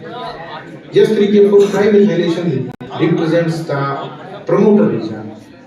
27 acetylation together with monomethylation represents the active enhancer, and 27 trimethylation with S3K4 monomethylation represents the poised enhancer. So by this way we can segregate the different genomic regions and different genomic segments, so that we can identify where the transcriptional assembly is going to be formed and what is going to happen to the protein landscape. Indexing is basically to identify the euchromatin and heterochromatin region, because the euchromatin region is a transcriptional active region and heterochromatin region is a transcriptional inactive region. So to infer the active chromatin region versus inactive chromatin region is a highly important molecular characterization of the means the wild type and KMT2C knockout cells. So when we did the RNA-seq and we analyzed the data, we found that the loss of KMT2C has a very mild effect on gene expression. This is the KMT2C knockout, and this is the control. This is a heat map, and this is a buffalo. So you can see there is not so much difference. So red means the gene upregulation, and blue means the gene downregulation. So how this is the how we represent this the means bulk RNA data, and we found that overall 319 genes which is differentially regulated, among which 133 genes which is downregulated and 186 genes which is upregulated. So moving to the further, we segregate what are the target characters.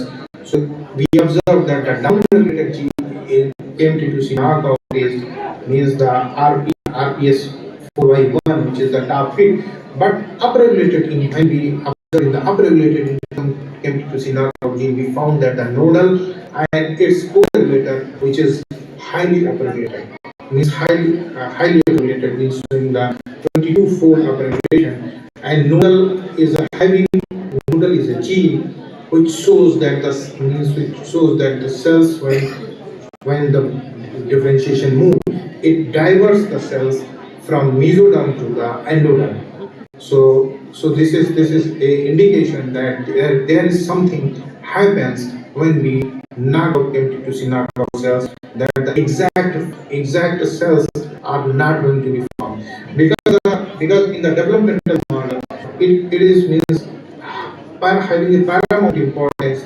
If when the cells are going to be developed, they develop in a particular fate, in a particular manner, and they exactly develop what the cells. You can't expect that in the pancreatic development you can develop the cells which is like a kidney. So the genes which is playing a role. So nodal here insists means that the cells is not going to form the blood. They are going to form again the endoderm, because the nodal upregulation shows that starting from the iPSC cells, now the cells are lost their trajectory and moving towards the endoderm. So when we did the PCA plot, we found that the cells which is wild KMT2C knockout, H1 mesoderm and endoderm, this shows that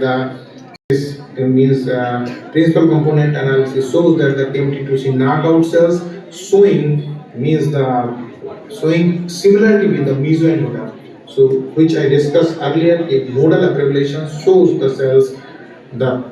cells going to divert with the endoderm, and here the PCA plot again confirms this, that the KMT2C knockout is close to the mesoendoderm. So again, when we did the overall global analysis for the KMT2C knockout cells for the our ATAC data.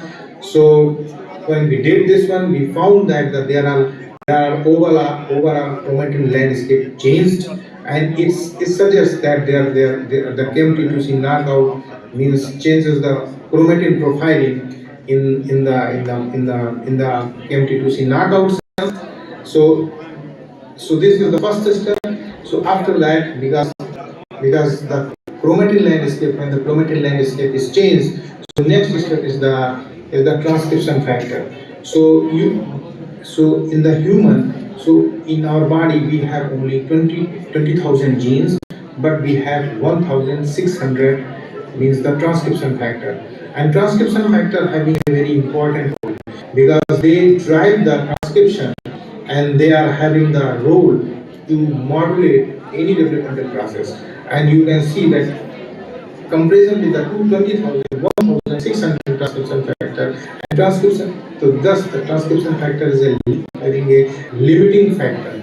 So this is a decrease, and this is the increased peak in the chromatin accessibility. So means some reason having the gain the accessibility means there are the accessibility, and some reason having lost the accessibility when there is no peak. So we do the motif analysis, and we found that JIC, de novo motif, and CTCF and Boris are on the decreased peak, and the JIC and de novo motif on the increased peak. So they show that the CTCF and Boris, which is a insulator protein, they again confirm that the chromatin profiling and chromatin landscape after the KMT2C knockout is completely changed. So again, when we identify the different, this is the histone modification pattern. So this as I told you earlier, that this is the prime enhancer, which is the STK4 monomethylation, active enhancer, overlapping of STK4 monomethylation and STK27 acetylation, twice enhancer, overlapping STK4 monomethylation and STK27 trimethylation, active promoters STK4 trimethylation, and bivalent promoters overlapping STK4 trimethylation and STK4 27 trimethylation peaks. So we identify the monomethylation of 22C, the mediates for monomethylation, and we observe that loss of KMT2C, this is the global loss of STK4 monomethylation. So here you can see that the STK4 monomethylation loss in the KMT2C knockout peaks. So this is a heat map, and you can see that maybe this is looks messy, but this is the way we represent the data. And here you can see that the STK4 monomethylation, and this one is STK27 trimethylation. Here you can see that this is a global loss, and similarly here you can see the 27 trimethylation and 27 trimethylation and 27 acetylation loss. So it means that the overall active and poised enhancer signature are completely reset when we knock out KMT2C. So when we did the motif analysis, we found that this is the transcription factors which is enriched in the significantly enriched in the wild type, and here is the SCL. So SCL is a very important transcription factor which is having a direct role in the microbiology. So this that KMT2C knockout cells have a direct role in the blood. So this is the poised enhancer. Here again the SCL. So this is again confirmed. So we observe that the SCL are tall one in the active and poised enhancer signature like KMT2C knockout cells, which is the basic helix group from the basic helix group helix family. So this again shows that the KMT2C knockout, which is a histone methyltransferase gene, is having a direct role in the blood development. So we check what are the having the gene. This is the map. So here I just showed you the nodal. This is the DMP protein. So in the box I am showing that how the genomic landscape is. So the peak here you can see that here is a peak, here is a high peak. It means that the binding site of this means you can see this is the RNA and this is the SLK27 deletion.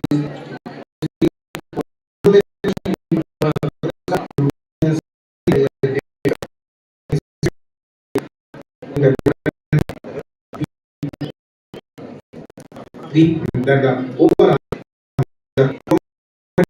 and these this is the RNA transcription gene. So overall chromatin landscape change. So this is the overall means the summary of this result. So we observe that the KMT is observed in the direct human cases that the KMT2C is means basically having a lot of mutations in the cases. So we generate a iPSC cells model, induced pluripotent stem cell model, and we did the KMT2C knockout. And here means in wild type and in KMT2C knockout cells, these are the different and these are the cells which is the mesodermal and these are the cells which is the mesodermal. So cells have epithelial hematopoietic transition, but these cells having means lost the epithelial hematopoietic transition, and here the nodal and mixed cell L1, which is a gene which is upregulated, which directs the cells to nodal line, and this is a 15D culture. And you know that the blood progenitus from the mesoderm cells and so this is here the hematopoietic cytokines. So overall means we first time explore this mechanism, and so now we are trying to means this is the future project. Now we are trying to, because these cells last the hematopoietic epithelial hematopoietic transition. So we are trying to generate some drug here so that we can actually mimic this one to here. So this is means going to be called as a differentiation therapy, and we are working on it. And this is the summary, which means we did, it means here last 4 years. So what happens? The loss of MT2C. So to no grass phenotypic changes in the pluripotent cells retain self-renewal, morphology, and teratoma formation. So decrease in poison active enhancer, decrease in hematopoietic potential in and in vitro differentiation assay, and these germline variants in compass complex is the hematopoietic differentiation expression, which contributes to the infant's leukemia development. So this is my overall project which I did here. So I have several other things, but I think the future direction here. So we are going to means study across the hematopoietic differentiation to explore histone changes dynamically through development. So we are going to means induce MLL-A1 AF1 construct to test for the leukemic phenotype. So because this is the very common genotype which reported in the leukemia cases, and we are going to also work on patient-derived HITS line. So we are taking cells from the patients, and we forcefully develop that patient line to the iPSC line and going to study direct on the patient. So this is all about today's my talk. So I choose this talk because I'm working on that and I like to discuss. So because uh, I'm not working in the basically in the directly in the microbiology field. So I think I'm ready to take any questions if you means anyone like to ask. Thank you.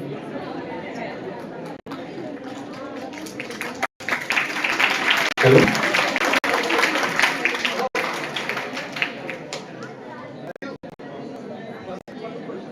Thank you very much.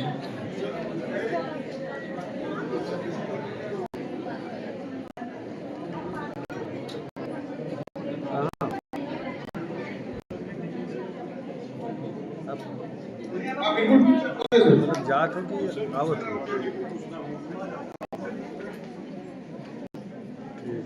किसी को कोई queries करनी फिर उससे बात करो। Hello.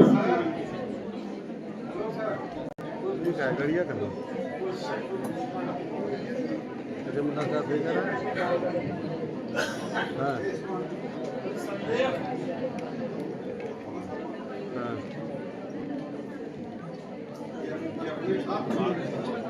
Cameron नहीं। हाँ बताइए। हाँ पूछिए।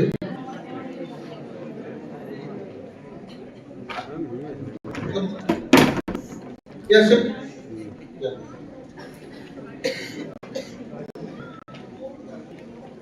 ठीक ठीक और ज़्यादा रहे तो लोग बैठा रहे तो घंटा में तुम्हारी है।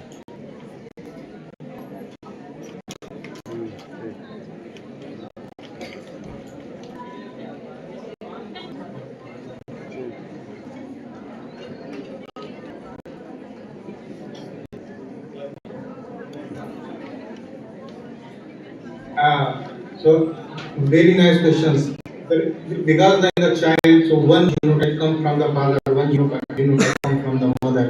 So basically that is the one project in which the one every PhD here is working. So basically we are going to sequence these that is you can't expect that they are not means genomically means environmentally exposed. So the totally the develop the cancer depends on the germline variation. So the basic hypothesis is that we don't know at this time from where means from the father or from the mother these genotypes means these altered genotypes come from. So we are working on that. So I think probably in the future it is possible because the sequencing technology is going cheaper day by day. So in the future it is possible can sequence mother and father, and we can say you have this type of means this time it means the gene panel. If they, that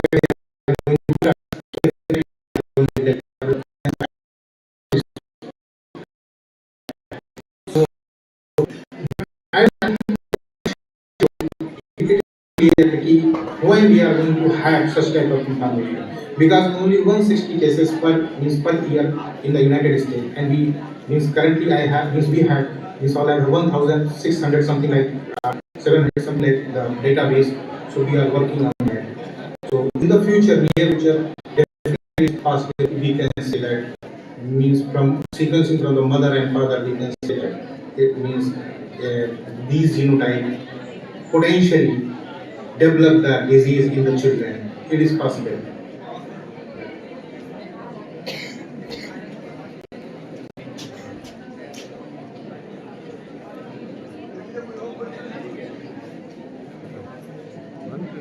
Thank you. धन्यवाद sir. ठीक है sir, तुरंत देखो तुरंत बाहर देखो। आप ठीक है डॉक्टर शैलेंद्र मौर्य जी थे जो ऑनलाइन अमेरिका से जुड़े हुए थे और अब कीनोट स्पीकर के लिए कीनोट एड्रेस के लिए professor Shailendra Kumar ji, professor and head department of microbiology, doctor Ram Manohar Lohia Awadh विश्वविद्यालय। आपके एड्रेस के पूर्व आपके परिचय के लिए मैं आमंत्रित करता हूं सेमिनार के कन्वीनर डॉक्टर मोहम्मद अकमल जी को कि आप आएं और आपका परिचय देने की कृपा करें। Doctor Mohammad Akmal. Thank you, sir. Thank you so much. Thank you for giving me an opportunity to introduce Professor Shailendra Kumar, sir. Professor Shailendra Kumar, sir, is a professor and head department of microbiology in Dr. Ram Manohar Lohia, Awadh University, Ayodhya. He has done his PhD and MSc from the same university and MPhil from Jawaharlal Nehru University, New Delhi. He has many research publications in national and international journal of repute.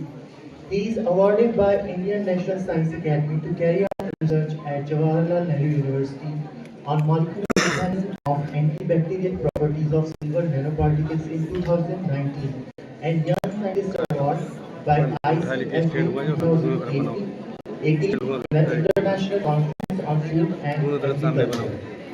He also has an Excellence in Teaching Award honored by Society for Agriculture, Innovation and Development SAID, Ranchi, Jharkhand during National Conference on Livelihood and Food Security in 2018.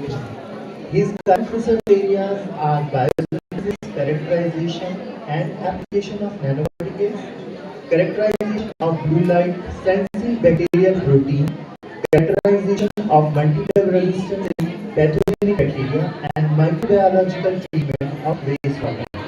So I am inviting sir to please come and give enlighten us with their valuable talk.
Hello.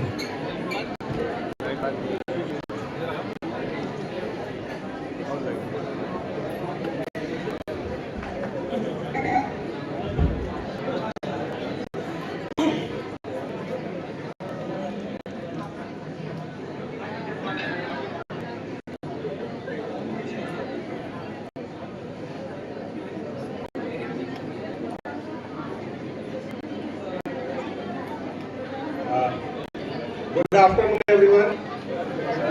Am I audible? Okay, fine. So after listening to international presentations, I think it is very difficult for me to convince you on my topic. But no problem. I say it very proudly that both of them were my students.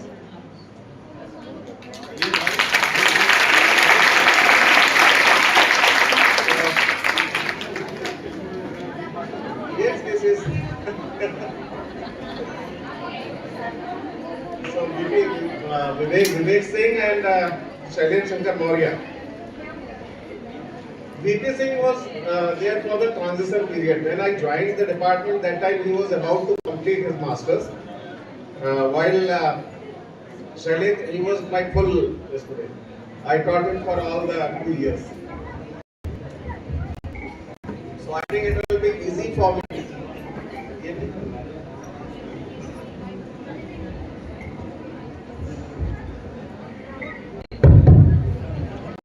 Sorry.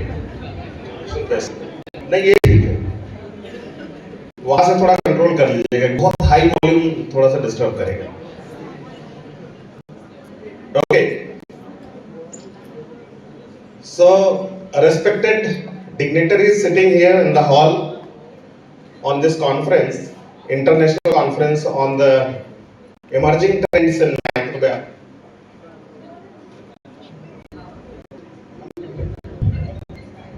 Emerging trends in microbiology.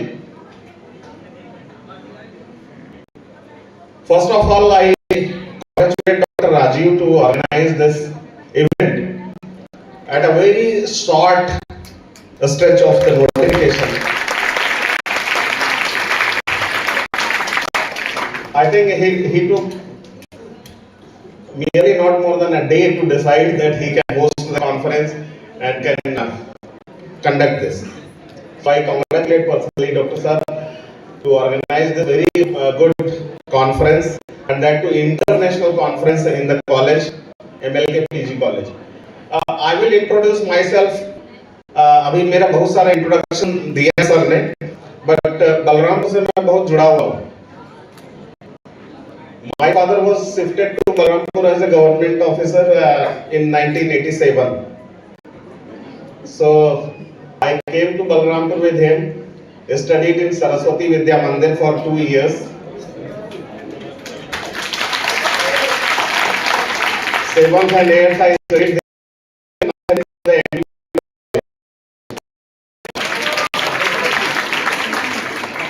So really I feel very pleased to be here. Whenever I get a chance to visit Balrampur, really I love it. The simple reason behind it, this entire region is so cool.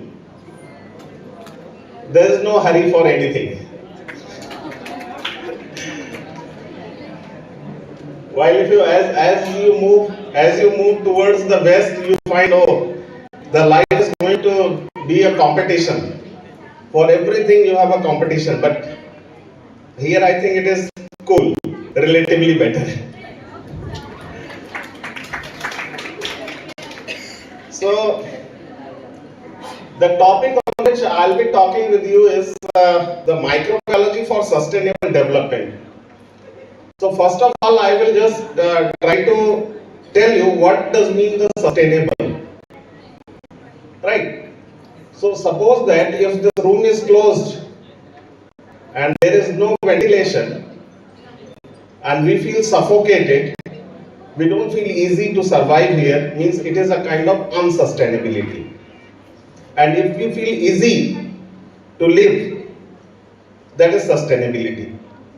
So the purpose here is that what way the microbiology can help us to do the sustainable development, because we know the development is very required. Why do I say Balrampur is too good? Simply because probably this area is relatively underdeveloped. And if it is underdeveloped, it is more close to the nature. And as it is more close to the nature means we have preserved the sustainable conditions where we survive with the better fresh air and the healthy environment. Why so? Because there is less pollution. While I was coming on the way to Balrampur, I think 20 kilometers from Balrampur, it was very foggy, which we saw in Ayodhya only last week once. And that reminded us that probably it is again the November is coming. But no, I think here it is almost every day the same condition.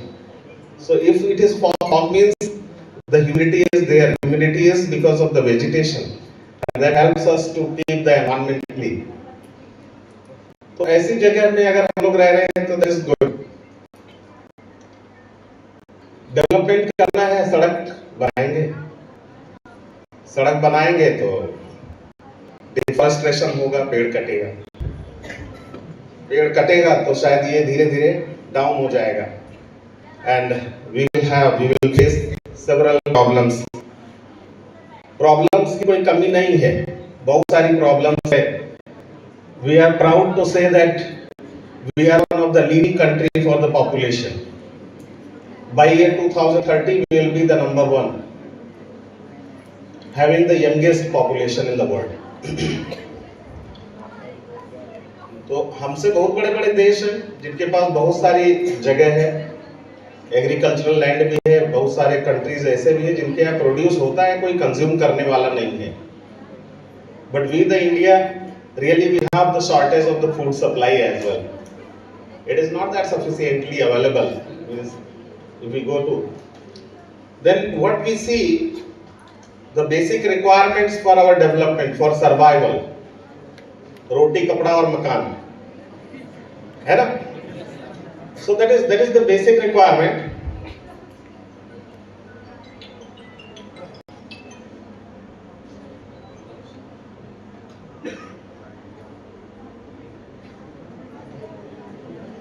So the basic requirement is the food, clothes, shelter, and fourth one is also added into this, that is the medical care. Basically, लेकिन as आएगी तो as के साथ हमको problems आएंगी, अगर वैसे नहीं आई तो एज के साथ तो आना है. Because we all know that we have got a gland which starts shrinking after the age of 45 years. And as you attain the age of 60 years, then that will shrink to the max and it will be as equivalent as was in childhood. So that is definitely going to give the problems which are associated with the infectious diseases. So we need to add this also, because the average life is not 60 years now, it is above 70. So as if it is above 70, it is because of the addition of this medical facilities which are available to us. So when we say what are the threats to the sustainability, अभी तो यहाँ अच्छा है, environment अच्छा है, pollution नहीं है, लेकिन pollution ज़्यादा होगा, सड़कें चौड़ी होंगी, waste बढ़ेगा. आज जब आ रहा था रास्ते में मुझे एक ये जो टर्न है उतरौला रोड से इधर आने का, लिंक चौक आने का, उसमें बहुत बड़ा सा कूड़े का ढेर दिख रहा था. वो 87 से 90 के बीच में नहीं था. तो ऐसा ढेर, वो जो ढेर दिख रहा था, that is just a simple very small example. ऐसे कितने बड़े बड़े कूड़े के ढेर जो बड़े शहरों में दिखते हैं, they all are contributing for the pollution, and that pollution that results into the global warming as well, and is creating problem for the sustainability, and hence we need to fight with it. Then what are the possible remedies, how we can overcome, and how or what way the microbiology can help into doing this. Not only that, in the management of the pollution, but in fact providing several things that we'll see. So recently, a group of 193 countries, they have agreed upon to the 17 different points to work on the sustainable development goals. So there is a list of all those 17 points which have been agreed upon by the 193 countries. So we just highlight few of them, that what we can do, what the microbiology can help. I think I have shared some old slide. Yes. So what microbiology can help into is, that is the microbiology can help into the agriculture, the food, disease management, waste management, clean environment and energy. So these are all the various sections which can be supported by the microbiology. So this is not new for you. In fact, the Rangoli was made on the same theme. Okay.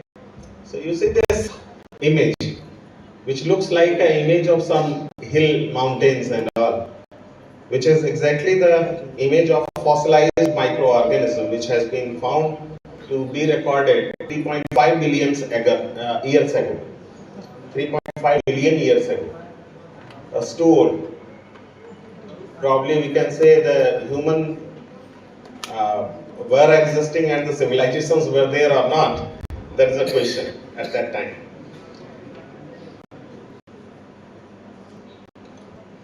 So we know fertilizers are being used for the development of the crops. Basically, we are dependent upon the chemical fertilizers, but recently, as the government has also taken initiative for the organic farming, now people have started learning about the organic manure as well, biofertilizers. Biofertilizers means those molecules which can help support the growth of the plant and are produced biologically. There is no use of the chemicals for the progressive development of the plants. So that we know. This chemical fertilizers, when they were introduced, that was revolutionary for our nation. We all know and we have studied into the Green Revolution, which particularly helped us to overcome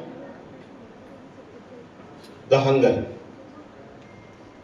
But slowly, the problem is increasing with the use of the chemical fertilizers, and we are realizing it that what the negative points which are contributed by this, they are required to be removed off, and how to get rid of them, that is to follow the organic farming and the biofertilizers. What are the biofertilizers? So the biofertilizers are those microorganisms, mostly the microorganisms, not only the microorganisms, but mostly microorganisms which carry out the decomposition of the organic material and they convert it into the similar forms which can be taken up by the plants easily. So it is a very simple process which is carried out by the microorganisms. The nitrogen fixation is done. We all have studied it in our class of nitrogen fixation. एक बहुत अच्छा topic है जो हमारे high school या उससे भी नीचे की क्लास से शुरू होता है और चलता जाता है आप पीएचडी करिए उस पर सर्च करते रहिए पूरा नहीं होता. More than 400 different genes are involved into the nitrogen fixation. एक छोटा सा प्रोसेस है, बोल देना इतना आसान है नाइट्रोजन फिक्सेशन, लेकिन उसमें 400 जीन्स या उससे भी ज्यादा होंगे आज की डेट में जो शायद पता किया गया होगा. उनका रोल है तब जाकर के नाइट्रोजन फिक्स होता है। और this all is done at a very cheap cost. We don't need to set up a factory. We need just to create the environment in which the microorganisms survive and do this for us. So that is one of the reasons for which you might have heard about this government drive not to let you burn this plant waste material, right? रोक देते हैं ना आपको, धुआं नहीं, इससे एक तो धुआं हो जाएगा तो पोल्यूशन होगा, दूसरा क्या होगा, क्योंकि हम उसी एग्रीकल्चर लैंड में उसको जला देंगे और वहां पर जब टेम्परेचर हाई होगा, that will be reaching above 100, तो जो माइक्रो ऑर्गेनिजम्स हैं सॉइल में, they will also be dead, and as if they die, they are not going to help us by doing the nitrogen fixation. So we need to take care of them by providing them food with the organic material which is available there in the form of the remains of the agricultural crops. Likewise, the phosphate solubilizers and the potassium solubilizers are also there. These are available, phosphate and potassium are available in the soil, but they are chelated, they are locked. They are required to be solubilized, and this solubilization can either be done by using the chemicals or it can be done by using the microorganisms. So use of microorganisms is easy. We know the pesticides have helped us a lot. क्योंकि पहले हमको जो बैगन खाने को मिलता था उसमें कीड़े लगे रहते थे, भिंडी में कीड़े लगे रहते थे, गोभी में कीड़े लगे हुए आते थे. Really we were fed up with, and we thank to these pesticide producers that all the vegetables are free from insects. But vegetables are free from insects, but we are overcrowded with a many number of different diseases. Abhi Shailen Shankar Maurya was talking about some cancer development in the newborn babies, infants within the age group of 2 years. What is the source? What is the reason for the development of the cancers in such a small child? So it is not the fault of that child, neither it is the fault of the parents. It is something what we have been doing for past many years. So likewise, the pesticides, they have played a very detrimental effect, they have played a very detrimental role by doing the mutations as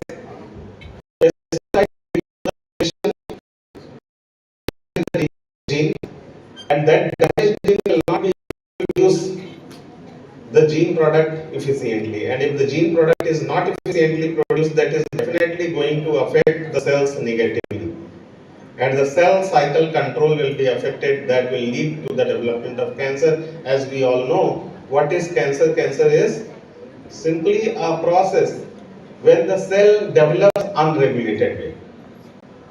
So what controls the cell? Cell is controlled by the tight gene mechanisms, and if the gene mechanism is unregulated, that is going to develop. And these pesticides, they help to develop the cancer.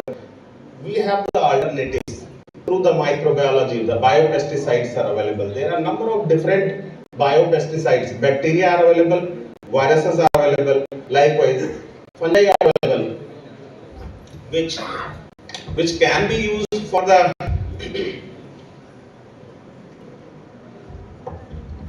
they can be used for the management of the insect pest in the crops.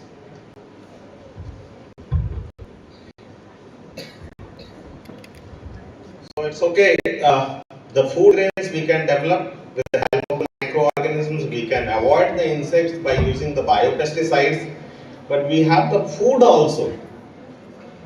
We every day eat the food that is also supplemented with the microorganisms, and in fact that is the produce of microorganism.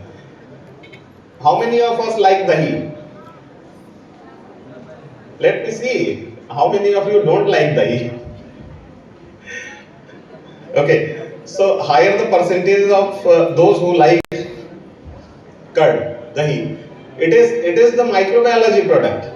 It is the produce of microorganisms. It's a consortium of microorganism bacteria lactobacillus, streptococcus, and many others. They do develop curd for us. Is it so? They don't do it for us. We consume it. They do it for themselves.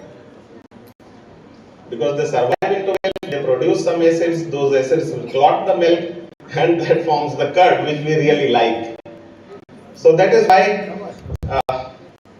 Anthony von Leeuwenhoek, when he was doing the research, he was a researcher. No, he was not a researcher. He was a merchant. He was a cloth merchant. जैसे हम सब ने पढ़ा है, खाली time पड़ा रहता था, कपड़ा खरीदने को आता नहीं था तो खाली बैठा रहता था. So using his free time, he used to do all this, the analysis of certain debris material from the teeth. Then he started examining the wine, he started examining curd and many other food products, and then he reported this all as the animalcules. Animalcules. Because he has studied about the molecules, so molecule was the smallest part of any material. So he gave the name animalcules. These are tiny animals which are surviving into these food materials. That is there. And you see the chart, the nutritional facts of the various biomasses. So if you look at which one is the best balanced, animal, plant, microorganisms. If you look at, the animals will give us more the protein, while the plants are giving us less protein and more the carbohydrates. While what we do need, we need a balanced diet, means even the protein should be also available there, and the less quantity of the fat and appropriate quantity of the carbohydrate if it is. Otherwise nobody wants carbohydrate, nobody wants fat. And that can be achieved by with the help of the microorganism. We start consuming microorganisms. Brands are available there in the market. Some algae is available, mushrooms are available, and various other products are available like curd.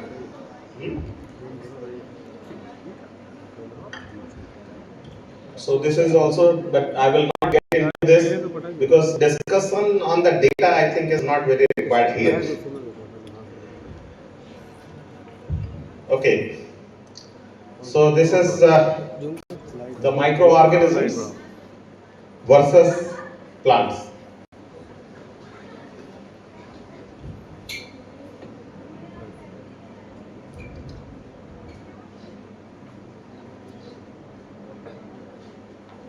So these are the autotrophic system in which you have the light to carry out these energy reactions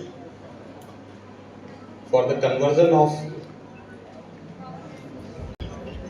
the gaseous molecules, carbon dioxide, and synthesis of the carbohydrates, or likewise other biomolecules. And we have the system, living system, which give us the same. And the microorganisms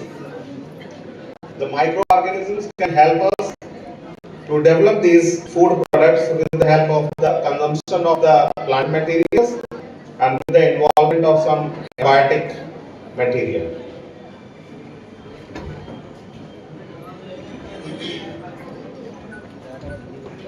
So these edible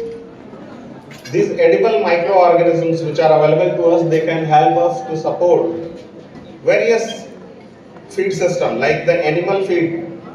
Animal feed, if it is amended with the microorganisms, that will improve the quality of the food and will help for the better digestion. And if the animal feed is digested properly, that will help us to produce more from the animal. Like as we see, animal feed which comes there, that is amended with the microorganism, one can raise the production of the milk by up to 15 to 30%. Because the entire time it is required for the digestion of the paddy straw, that is very high. Even the cow will eat, but will not be able to digest it completely. So if it is done previously, prior to the feeding of the animal, that will help. The probiotics is a word which is used for the description of those microorganisms which help us to balance the microorganisms in our intestinal system. I tell you for the information, the intestine contains the material, and that material consists of more than 700 different species of the bacteria. The intestinal content has more than 700 different species of the bacteria, and if we count the number, then the number of the bacterial cells available in the intestinal material, that is 10 times higher than the number of the human body cells. So we have a very large variety of the microorganisms surviving in our body itself. But whether all of them are good or bad, we cannot say. If any of that is not good for us, that will definitely show the result, and that in the form of the disease. So probiotics is a kind of management of the intestinal microflora with the help of the microorganism itself. We take good bacteria, consume it, and let it be there in the intestine for the competition with the bad bacteria. What is bad bacteria? Like, say for example, Salmonella and Shigella. So if they can cause the typhoid and dysentery, then what can help us to overcome? That is the use of lactobacillus, or use of E. coli, which is non-pathogenic in nature. So if we consume them, definitely they are going to help.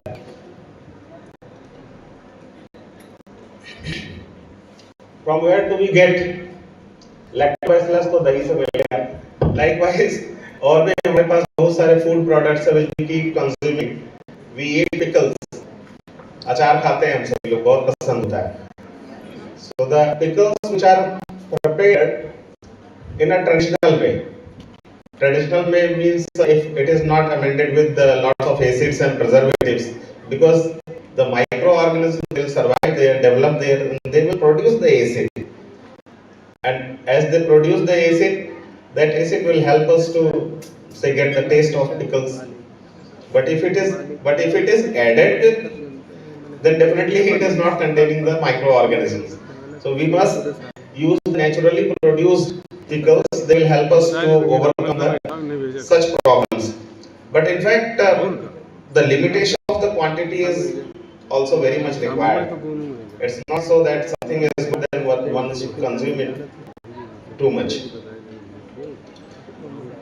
So see here, ocean remediation, soil remediation, that I am just going to discuss. Before that, the slides are related to the microbial infections, the host microbe interaction, microbial infections which are caused by bacteria, fungi and virus. So अभी आपने सुना एक Covid का एक example आया था. Covid के बारे में हम लोगों को किसी को नहीं पता था ना. I think before late 2019. At least nobody knew about COVID. Maybe we heard about the coronavirus, but nobody was introduced to this word COVID.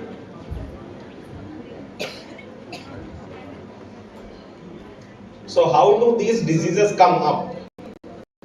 That is the question. कहाँ से आती है ये diseases? क्या हम मतलब कहीं किसी दूसरे सोर्स से आते हैं या हमारे बीच में वो सोर्सेज अवेलेबल होते हैं? So what has been reported is that they are available around us. It is only a matter of chance that they have not got an opportunity to spread. Okay, so these disease causing agents like the coronavirus or Ebola virus, they are available in the nature. It is only just a matter that how do we explore them, how do we reach them, and how do we just let them expand to others. A very second example, like many people ask that whether the corona will go away. So the simple answer is, it is not going to come anywhere. It has come and will sustain and will survive. As Vivek also said that what will be there in the future, maybe it loses the properties, maybe it worsens the condition. So nobody can predict that, whether it is going to be more dangerous or it is going to be vanished up. Like more than 100 years ago, the influenza virus was reported in the form of a pandemic. And after 100 years also, we are also still having the infections with the influenza, and that is one of the leading cause of the death at the elderly patients. The people above 70 years of age, if you just do the estimation of the cause of their death, that is nothing but the influenza virus. Influenza virus, Shigella, Salmonella, likewise, those microorganisms which have been studied for several years. We know each and everything about them, but still they are the cause. So they are the cause. And why the problem is worsening? We need to think on this. Like tuberculosis. Since childhood, since my childhood particularly, I'm just listening people being suffering from tuberculosis, and they diagnosed with the tuberculosis, the treatment was given.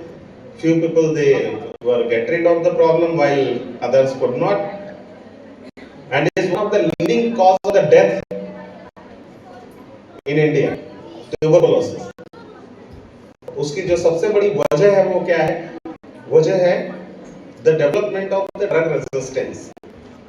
So if the streptomycin is not effective against the tuberculosis, why?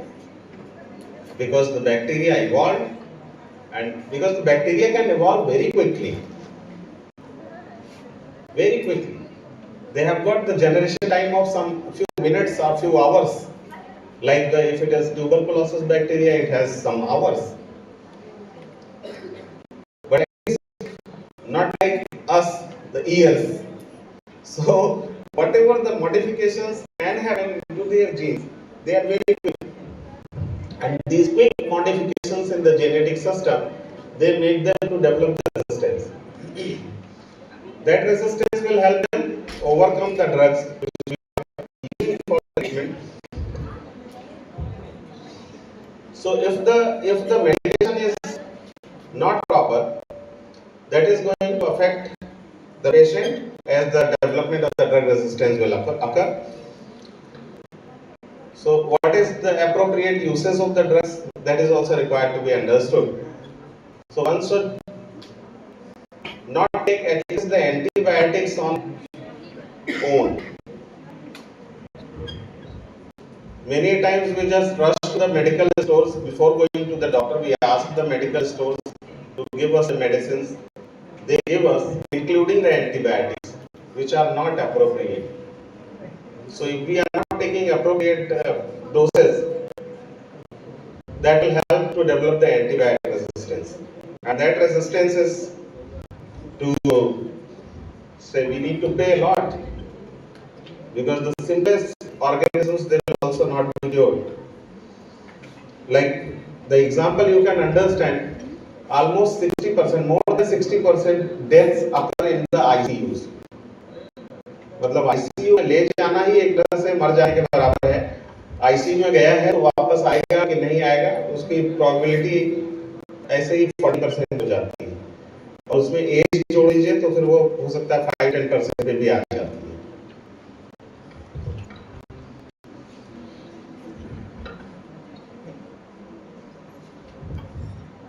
If there is no hurry, then I will proceed with what I have. Yes? Okay, sir. Okay. So, as if we say, history of antibiotics. Antibiotic resistance का age आ गया है. Now antibiotics are becoming ineffective. What is the history? How old the antibiotics are? So you look into this. In 1881, टिंडल का नाम हम लोगों ने कुछ सुना है. काफी सारे एक्सपेरिमेंट्स किए हैं, सॉल्यूशंस पर भी किए हैं. तो उन्हीं का एक्सपेरिमेंट है. He made this observation that cloudy bacterial growth in the medium can be cleared with the use of the mold. अगर मोल्ड ग्रो कर गया, बैक्टीरिया जो ग्रो कर रहा है किसी फ्लास्क में, उसके ऊपर मोल्ड आ गया तो वो बैक्टीरिया को किल कर देता है. That was the first observation. But we say it is Alexander Fleming.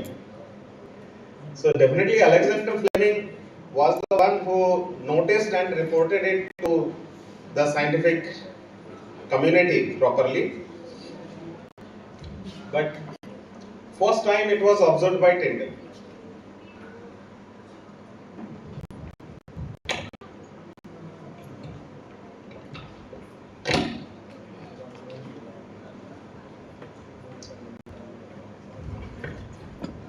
Imbrick and Lowe, they described about a constituent that is called pyocyanase. That is also a produce of the microorganism which will inhibit other microorganisms.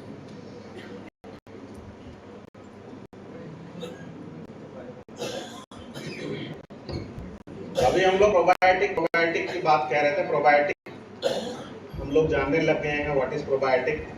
Elie Meshnikov, who received the Nobel Prize for this, he already proposed in 1899 about the replacement therapy.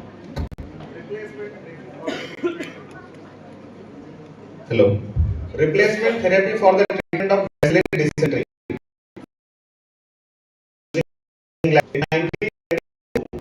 Garcia and Dark, they reported about a compound actinomycetin. And there comes the name of who observed the inhibition of the Staphylococcus by mold. That mold was identified as Penicillium species, and further compound was given the name Penicillium. Penicillin. 1929, और वहां भी हमने use करना नहीं शुरू किया था. The use of antibiotics started in 1945 and onwards. The decade 1960s decade was the decade when the antibiotics were used too much. And since then we are using it. Means increasingly we are using it increasingly. So initially what happens? The development of the antibiotic resistance occurred. That was followed by the development of the multi-drug resistant. Multi-drug resistance is when more than one different class drugs they are causing this resistance. They are being resisted upon by the bacteria. That is multi-drug resistance. And if none of the antibiotics are working against the bacteria, that is the extremely drug resistance. So now the era has started and we are reporting the microorganisms which are totally resistant to the antibiotics. There is a group of scientists who are trying to find that what is the reason for the development of the resistance this way. Like extremely drug resistant bacteria is developing, then whether it is the sole responsibility of the users or it is something else which is going on. So it has been reported that even in case if you are not using the antibiotics in any particular specific locations, geographical locations, and do the sampling, you may find there are microorganisms which are resistant to the antibiotics. They are resistant to the antibiotics. Then from where does this come? They have not been exposed to the antibiotics and nobody is using this antibiotic abuse. Nobody is following the inappropriate antibiotics. Then why the antibiotic resistance is developing? So it is simply the nature of the microorganisms. They are available there in the nature and they do the competition among the different species. So either you use the antibiotics or the microorganisms, they themselves are doing the competition, right? So someone will produce the antibiotic amount while the other one will be killed. And to protect the species, that species is definitely to overcome the killing mechanism by the antibiotic which is being produced by the other species. So it is kind of process which is definitely we have added on to the speed, because we are every day we are trying to find a new compound which can be which can inhibit the microorganism, so that inhibiting compound will definitely be resisted upon by the microorganisms as if they get an option and opportunity. What is the option and opportunity? So that is the only that what comes, the inappropriate doses and improper uses. So if the antibiotics are not properly used, they will do. The next chapter of sustainability is the clean environment. Clean environment. So how we can make the environment clean with the use of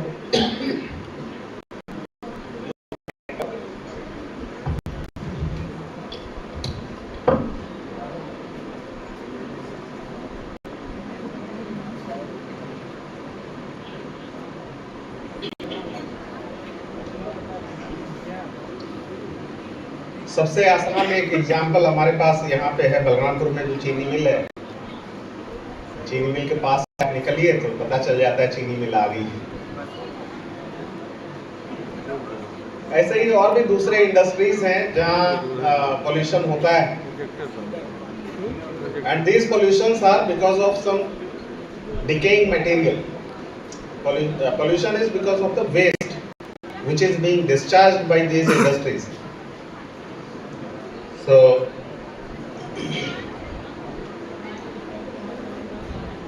what do they contain? There is a list. They contain carbonates, bicarbonates, nitrate, phosphate, oil, grease, in addition to total suspended solids, volatile solids, and a score of other toxicants. So these waste which are available in the effluents which are coming out of the industry, they are damaging. They are damaging the agricultural crops, they are damaging the environment, they are damaging the air, and they are creating the pollution. Like this is the image of a tannery industry. Tannery in which the tanning of the leather is done.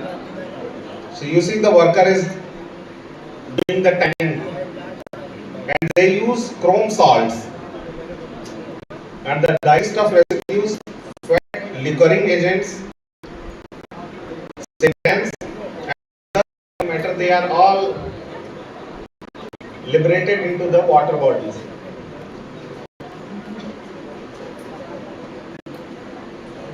River Ganga was the most hit river with the leather industries located in Unnao, Kanpur,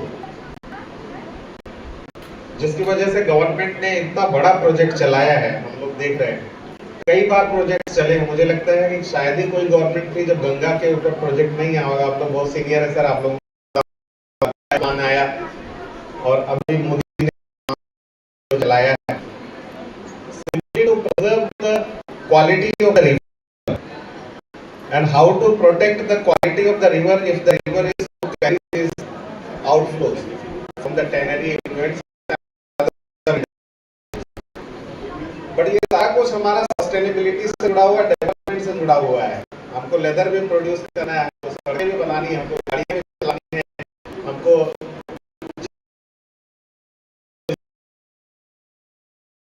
करनी पड़ रही है, and that is why and how we are polluting our rivers.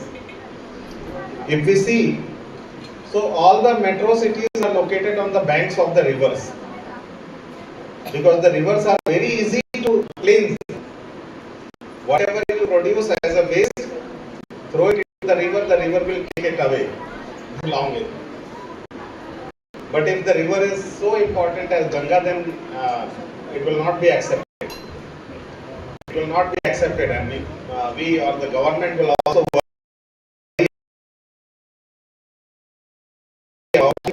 We simply use the word bioremediation. Bioremediation. In fact, phytoremediation is also there, which is very prominently important. So, along with phytoremediation, bioremediation we use because we use the mix of the microorganisms, the bacteria, fungi, they can be used for the clearing, for the removal of the toxic material effluents which are coming out of the industries.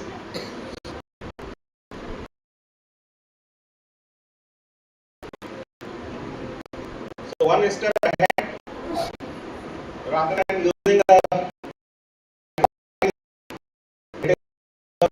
enzymatic bioremediation. Enzymatic bioremediation is first you do the development of the enzymes from the microorganisms and purify them, and then use those enzymes for the development for the cleaning and remediation.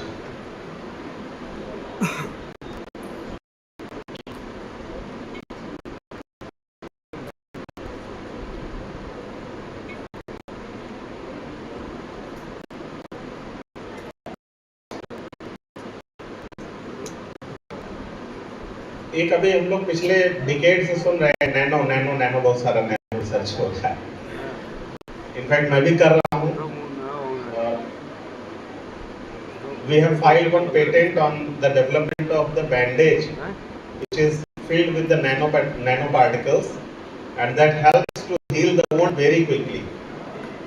Means within 2-3 days the wound can be healed properly. That patent has already been filed. That is why I just guessed green synthesis of nanomaterial. Why green synthesis? Because if we are not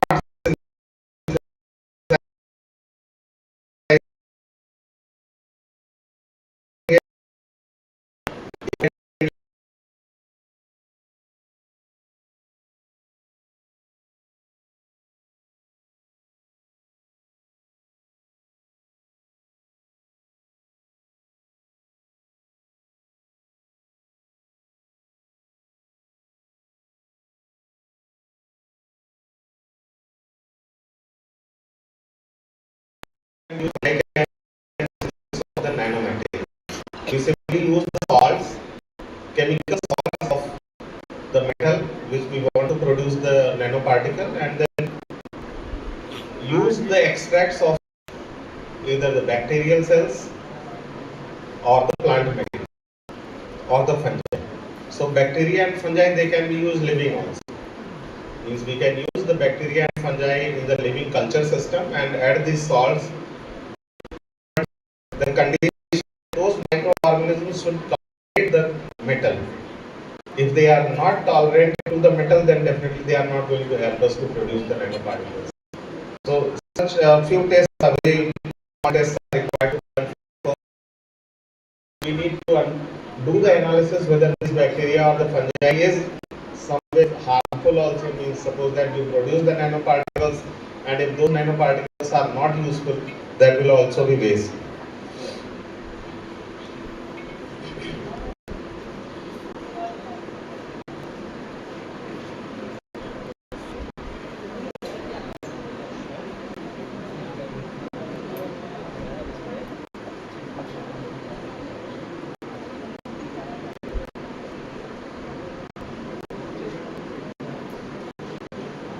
So this is about the microbial bioremediation. Bacteria, yeast, fungi and algae, they are being used for the remediation of the microorganisms, remediation of the toxic materials from the system. And now the requirement comes to the green energy. So how do we get the green energy? अब हमारे सामने एक green energy के लिए क्या हुआ कि electronic vehicles are available, EVs are available, and these EVs, इनसे हम लोग केवल एक ही फ्रंट पर बचा पाए अपने आप को, वो है pollution.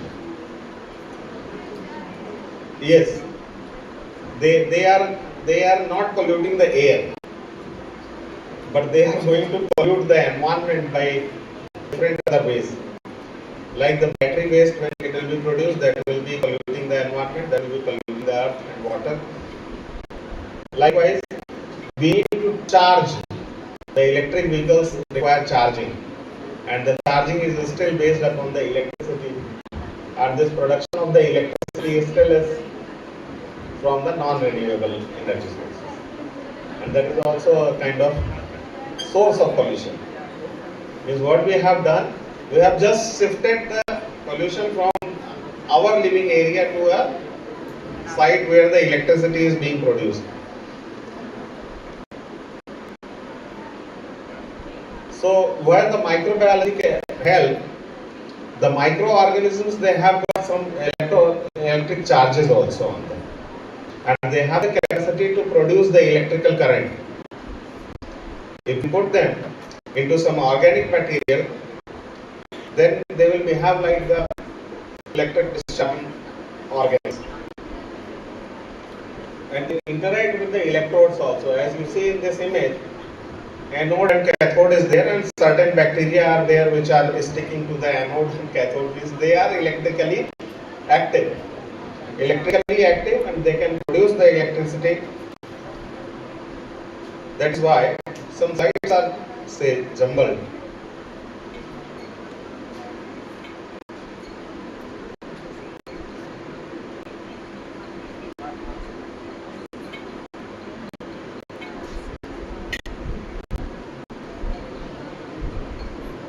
So this is the example of the microbial fuel cell. You put the microorganisms into the waste is being decomposed. Waste is being decomposed. That will help us in many ways. The decomposed waste can be used as a biofertilizer as well. The activity of the microorganisms into that waste will lead to the development of some electrical current also. So such microbial fuel cells can help us overcome the problems. So this ji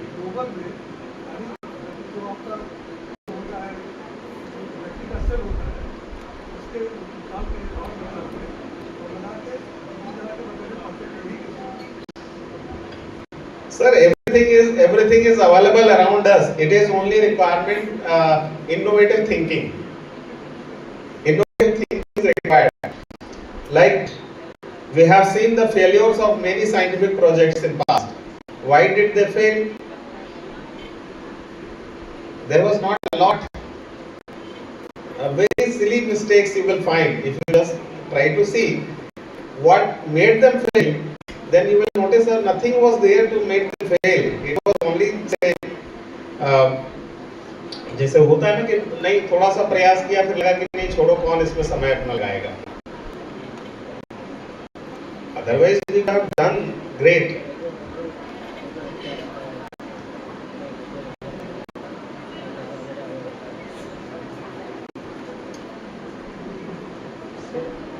Yes, only this I just wanted to.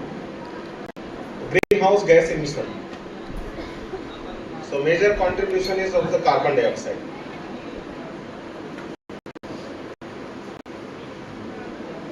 And economic sectors, if you see,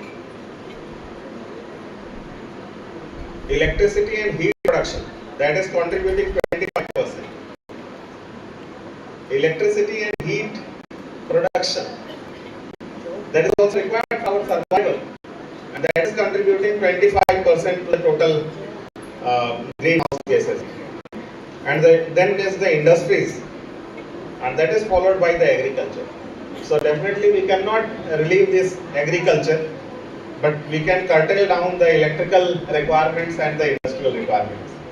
So that will help us to improve the quality of the environment.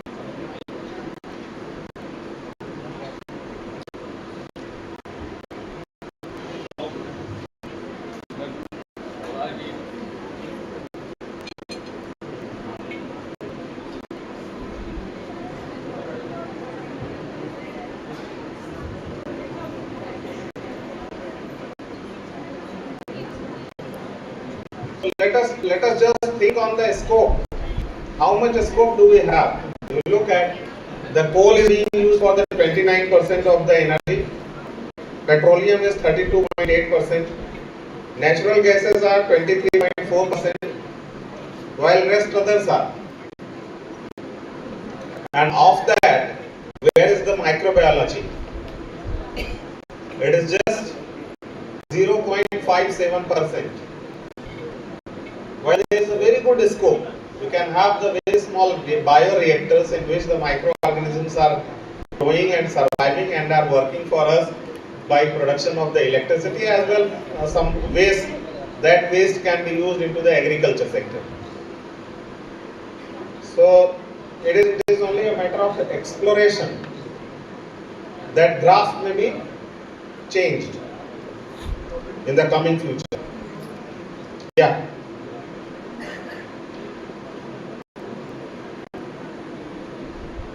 So these are the various renewable energy sources which are available to us.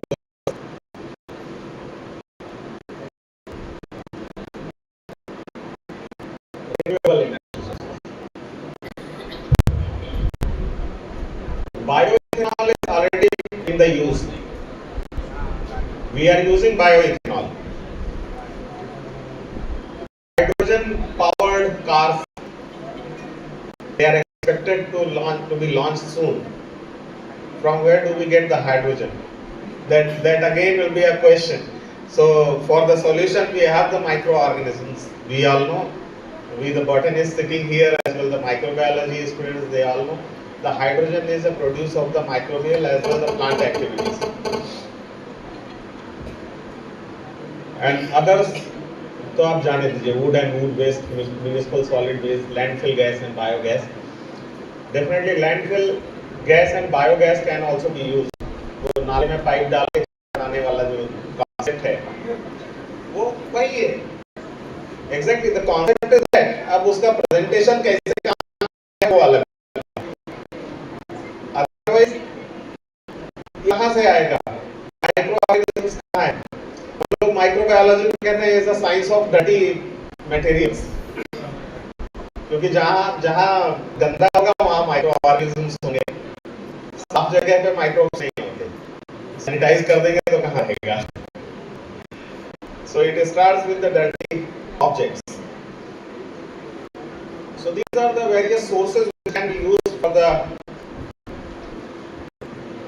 Clean fuel production. ये सारे पे बात करने का बहुत issue नहीं है.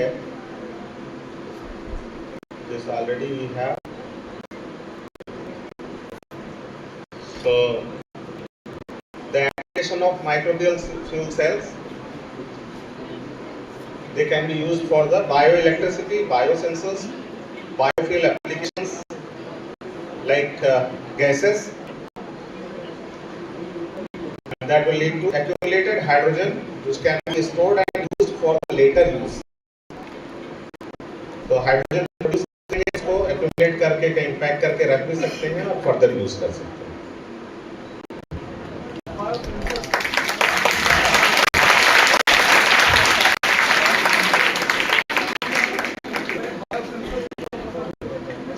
Sir एक बायोसेंसर की बात करें, is a kind of sensor which can sense the biological activities. इसमें एक सबसे सिंपल सेंसर, सबसे जो बेसिक सेंसर हम लोग यूज करते हैं लेबोरेटरीज में, that is the pH meter. Right, pH meter हम लोग यूज करते हैं. करता है क्या exactly? It sensors the hydrogen ion concentration in the solution and converts it into the electrical voltage which tells us about the pH value. Right. So likewise, sir, we have got certain number of sensors for the different gases. Oxygen sensor is there, so we can do the analysis about the consumption of the oxygen or production of the oxygen. Right. Likewise, we have the reaction. Glucose in the presence of the oxygen will be producing the gluconic acid. Right. So glucose in the presence of the oxygen is being converted to gluconic acid. Acid means again acid is the low pH. मतलब अगर हम एक pH metre लगाएं तो हम बता सकते हैं वहां पर एक कैटलिस्ट डालना होगा कि कितना ग्लूकोज है जो कन्वर्ट हो गया एसिड में, राइट। अब ये एक पुराना कॉन्सेप्ट था जब अलग अलग इलेक्ट्रोड्स यूज करते थे। अभी आज के डेट में ये जो सिस्टम है पूरा का पूरा इंटीग्रेट कर दिया है। अब हमको ग्लूकोज और उसके ऑक्सीजन के साथ में रिएक्शन करवा के ग्लूकोनिक एसिड प्रोड्यूस करने की जरूरत नहीं होती, but what we do, we simply put the drop of glucose oxidase enzyme is already attached there and the change will be carried out and only the sense of the electronic change is required. That is what we see in the form of glucometer. जो glucometer आता है, छोटा सा handy glucometer strip है, उस पर एक drop blood की डालते हैं और तुरंत वो बताता है 120 मिलीग्राम है, राइट। तो वो that is the function of the biosystem, right sir. So if any more question is there, you are most welcome.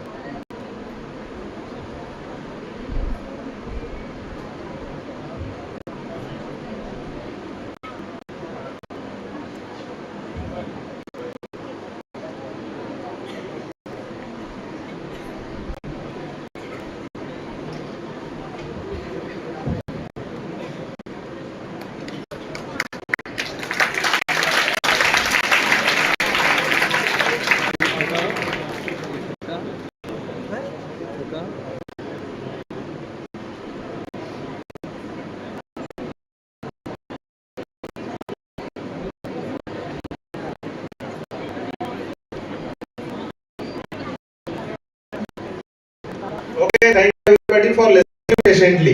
मुझे लगा था वो शैलेंद्र मौर्य जब चल रहा था टॉक तो मुझे लग रहा था मुझे कौन सुनेगा, उसी समय लोग जा चुके थे। Okay, thank you very much.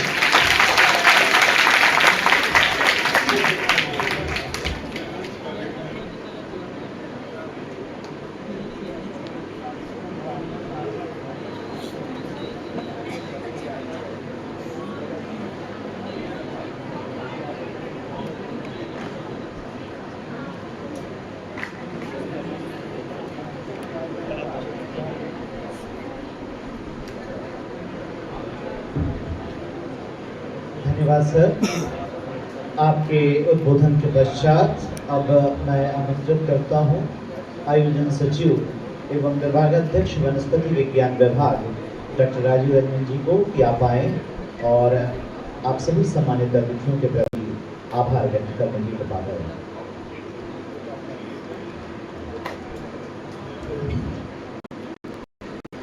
सभागार में उपस्थित समस्त सम्मानित अतिथियों एवं प्यारे बच्चों, आज राष्ट्रीय साइंस दिवस की हार्दिक बधाई।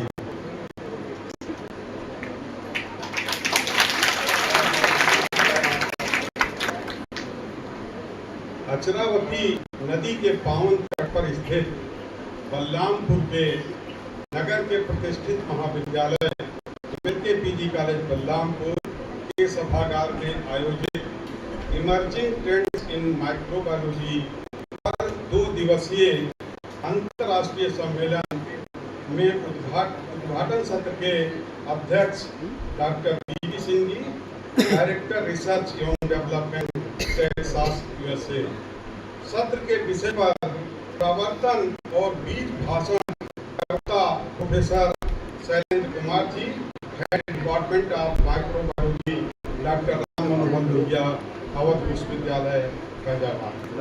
विषय पर गंभीरता से प्रकाश डालने वाले इस महाविद्यालय के छात्र रहे डॉक्टर शैलेंद्र मौर्य जी, साइंटिस्ट, बीबी वाशिंगटन यूनिवर्सिटी यूएसए।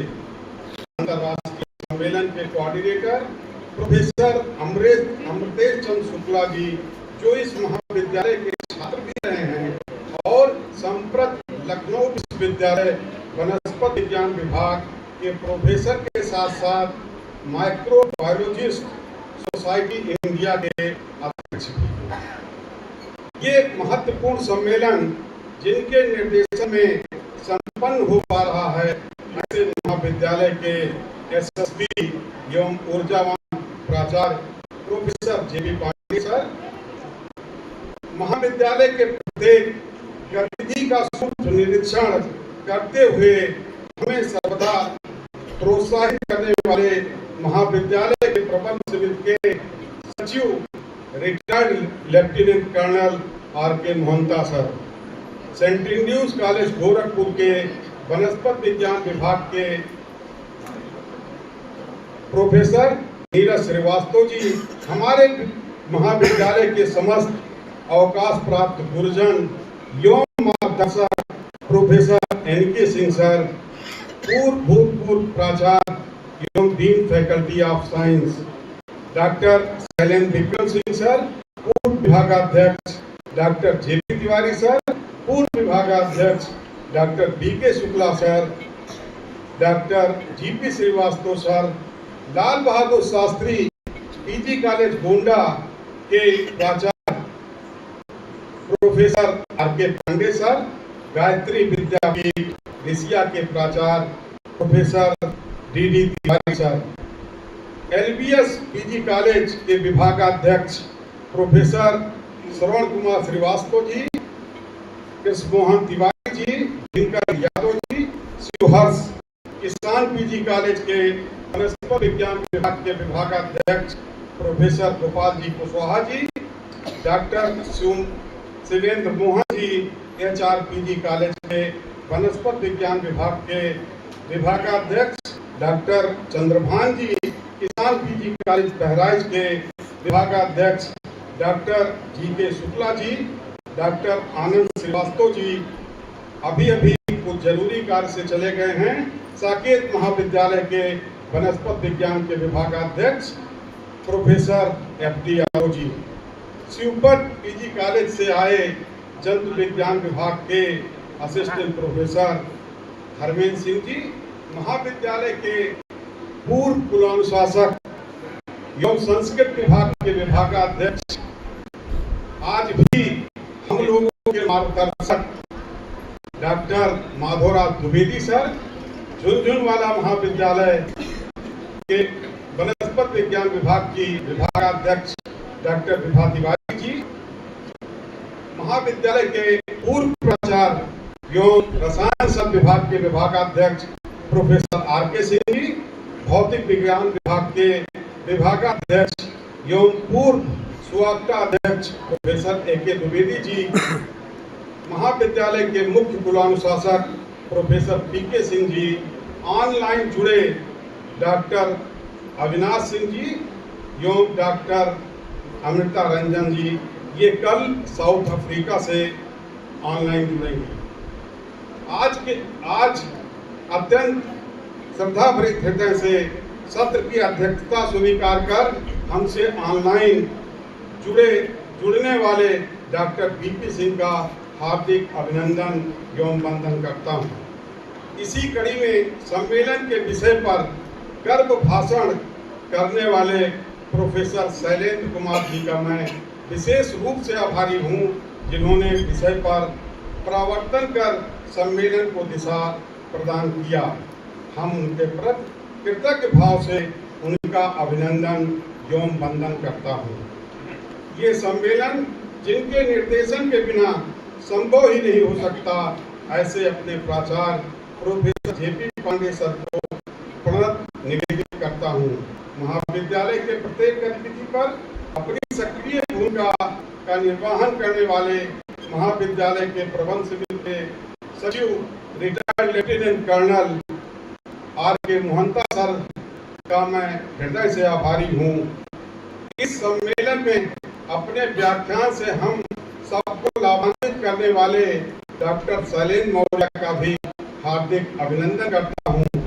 सम्मेलन को प्रदान करने वाले डॉक्टर नीरज श्रीवास्तव जी का मैं विशेष आभारी हूँ, जिनके आगमन से इस सम्मेलन को गौरव प्राप्त हुआ है। इसी श्रृंखला में मैं अपने सभी अवकाश प्राप्त गुरुजन का मैं अभिनंदन एवं वंदन करता हूँ, जिनका आशीर्वाद ही हमारा संबल है।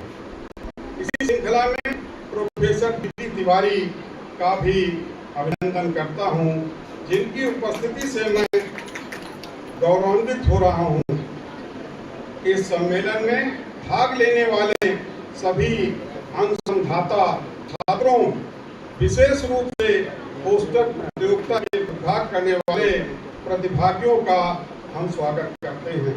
इस सम्मेलन को गरिमा प्रदान करने वाले professor R K. Singh sir, professor P K. Singh sir, professor A K. Dwivedi sir का हम स्वागत एवं अभिनंदन करते हैं।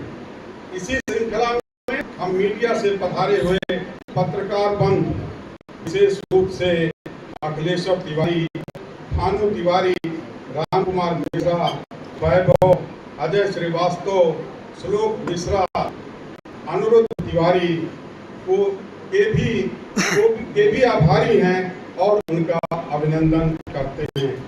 इस सम्मेलन में सभी प्रतिभागियों के साथ साथ अपने महाविद्यालय के सभी शिक्षकों, कर्मचारियों, विद्यार्थियों को भी धन्यवाद ज्ञापित करते हुए हमें अपार हर्ष हो रहा है। उक्त प्रकार के इस सम्मेलन में पधारे हुए सभी श्रेष्ठ विद्वानों, शोधकर्ताओं और प्रतिभागियों को हार्दिक धन्यवाद ज्ञापित करते हुए मुझे अतीव प्रसन्नता हो रही है। सम्मेलन में प्रत्यक्ष या अप्रत्यक्ष जुड़े हुए सभी जनों के प्रति धन्यवाद ज्ञापित करता हूँ। इस सम्मेलन की सफलता में हमारे विभागीय सहयोगी डॉक्टर मोहम्मद अकमल, डॉक्टर शिवमोहन जी, doctor Rahul Kumar, doctor Shravan Kumar, doctor Rahul Yadav, Ajay Kumar, Saumya, Vipin Tiwari, राशि सिंह को भी धन्यवाद ज्ञापित करते हुए हमें हर्ष हो रहा है। विशेष रूप से धन्यवाद मोहम्मद अकमल जी के आभारी हैं, जिनके अथक प्रयास परिश्रम करके इस सम्मेलन को सफल बनाने में अपना विशेष योगदान दिया है। इसके साथ भौतिक विज्ञान विभाग के डॉक्टर आलोक शुक्ला जी, डॉक्टर सदगुरु, डॉक्टर आशीष कुमार लाल ने इस सम्मेलन को सफल बनाने में विशेष योगदान दिया है। उनको भी हम हार्दिक धन्यवाद देते हैं।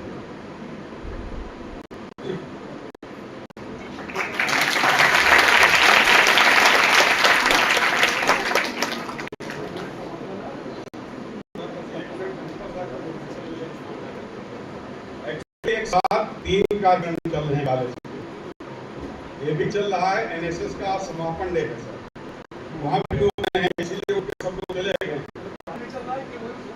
क्लास भी चल रहा है,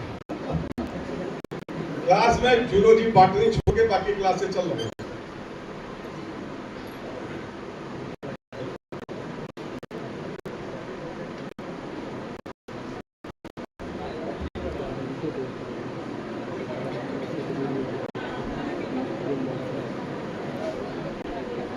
कहीं तो है पर चलिए इनका छोड़ जाए।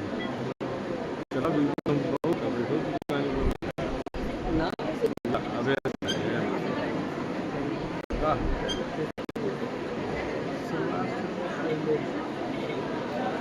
शुरुआत से पहले लोकल के बारे में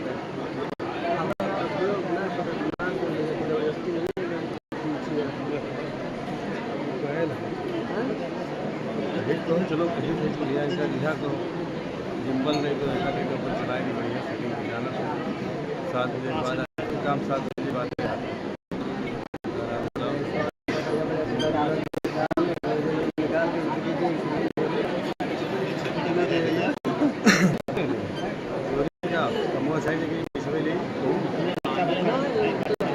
यार कोई गिरी तो पैसे हम रहेंगे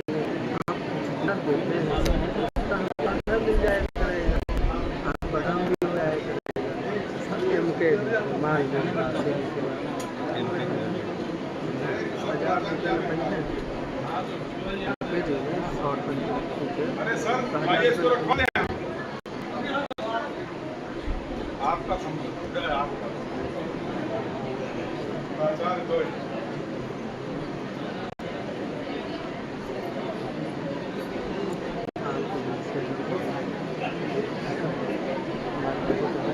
देखते सब पहचाने काम करें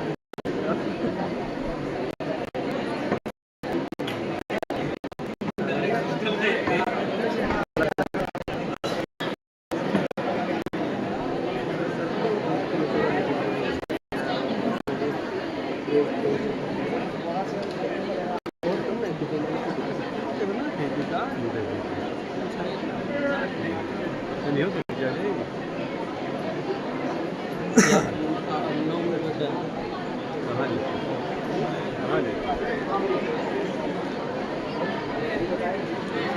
एक गाना देखो फिर 30 मिनट है 60 मिनट बताइए भैया चलो तो यही सीन में बताइए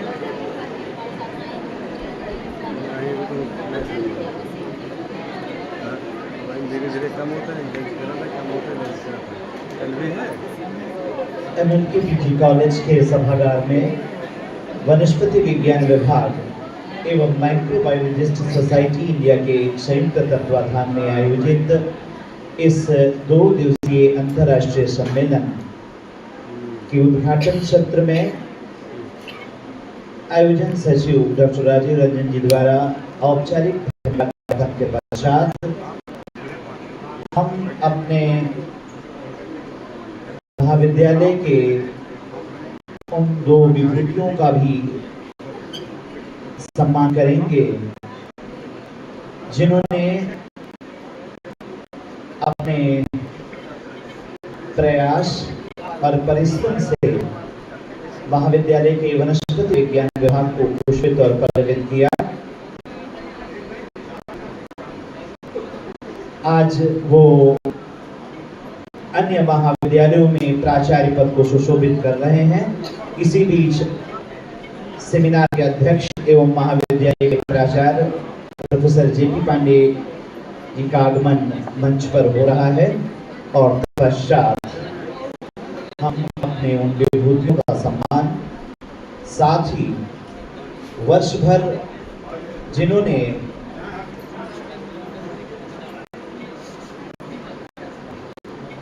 विभागीय छात्र छात्राओं ने अपना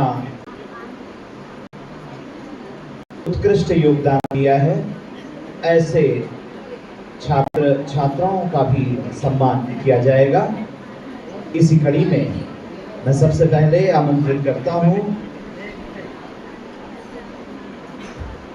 प्रोफेसर GD तिवारी जी, प्राचार्य मां गायत्री विद्यापीठ ऋषिया बहराइच। आपका महाविद्यालय परिवार की ओर से अंग वस्त्र एवं स्मृति चिन्ह भेंट कर सम्मान किया जाना है। वर्तमान में आप प्राचार्य मां गायत्री विद्यापीठ ऋषिया बहराइच में है। आपने महाविद्यालय के वनस्पति विज्ञान विभाग में अपनी सेवा प्रदान करते हुए छात्र छात्राओं को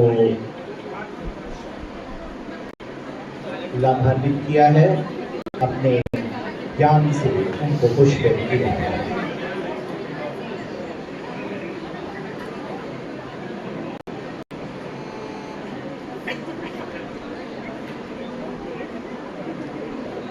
इसी कड़ी में आमंत्रित करता हूं प्रोफेसर RK पांडे जी, प्राचार्य लाल बहादुर शास्त्री स्नातकोत्तर महाविद्यालय गोंडा।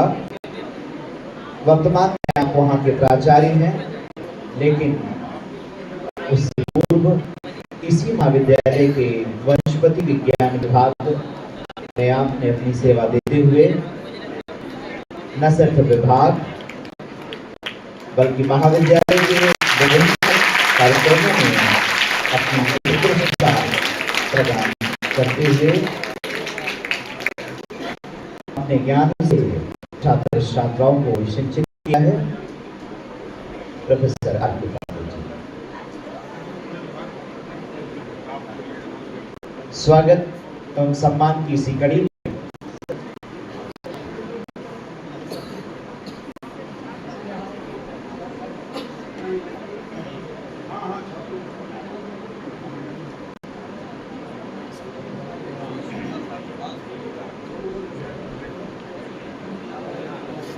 इसी कड़ी में विभागाध्यक्ष वनस्पति विज्ञान विभाग Jhunjhunwala PG college doctor Vibha Tiwari ji का स्मृति चिन्ह भेंट कर सम्मान किया जाना है।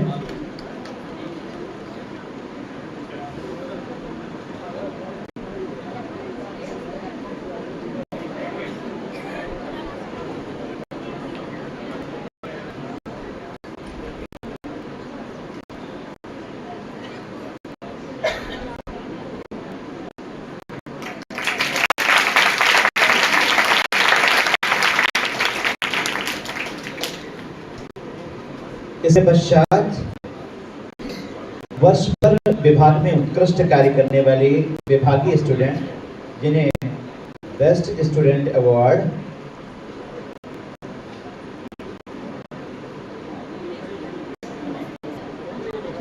स्टूडेंट अवार्ड ये प्रदत्त है माइक्रोबायोलॉजिस्ट सोसाइटी इंडिया की तरफ से। इसके तराई जोन के जोनल कोऑर्डिनेटर, आयोजन सचिव एवं विभागाध्यक्ष वनस्पति विज्ञान डॉक्टर राजीव रंजन जी, सेमिनार के अध्यक्ष एवं प्राचार्य प्रोफेसर जीपी पांडे जी, आज कीनोट स्पीकर के रूप में हमारे बीच उपस्थित प्रोफेसर शैलेंद्र कुमार जी एवं प्रोफेसर अमृतेश चंद्र शुक्ल जी द्वारा बेस्ट स्टूडेंट अवार्ड प्रमाण पत्र प्रदान किया जाएगा।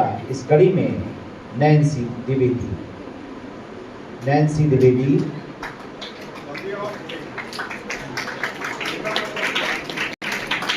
सालवी श्रीवास्तव,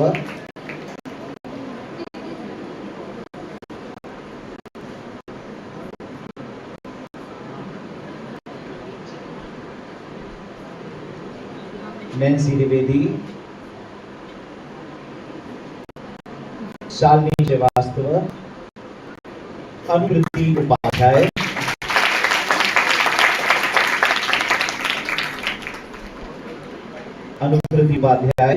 अंजलि त्रिपाठी,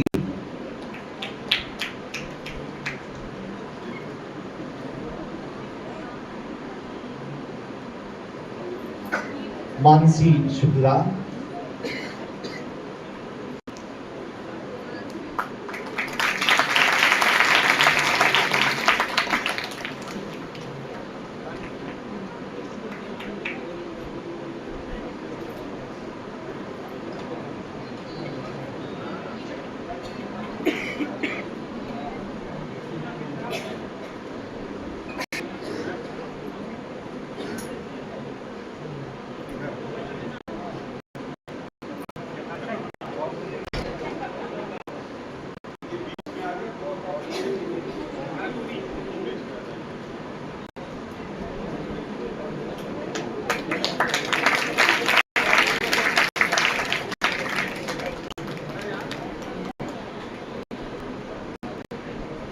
रिया पांडे,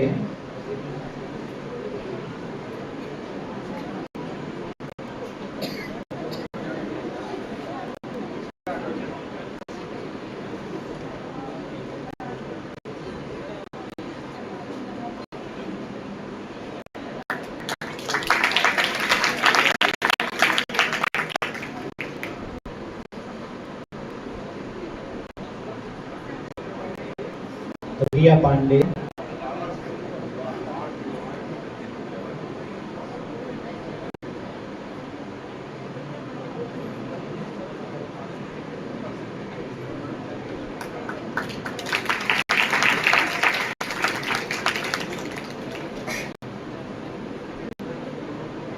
धर्मेश श्रीवास्तव,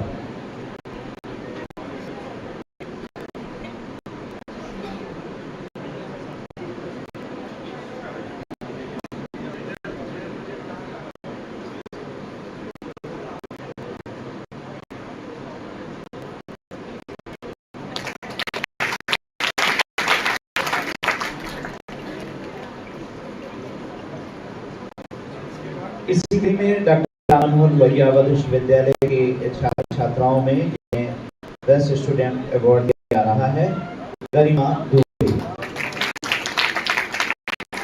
दुबे, मिताली अग्रहरी,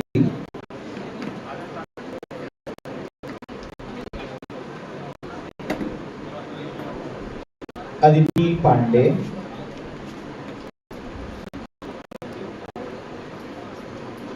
आकांक्षा यादव व Arya Singh.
Professor G K Shukla ji, head of department botany, Bahraich ADC Bahraich, आपका भी सम्मान किया जाना है।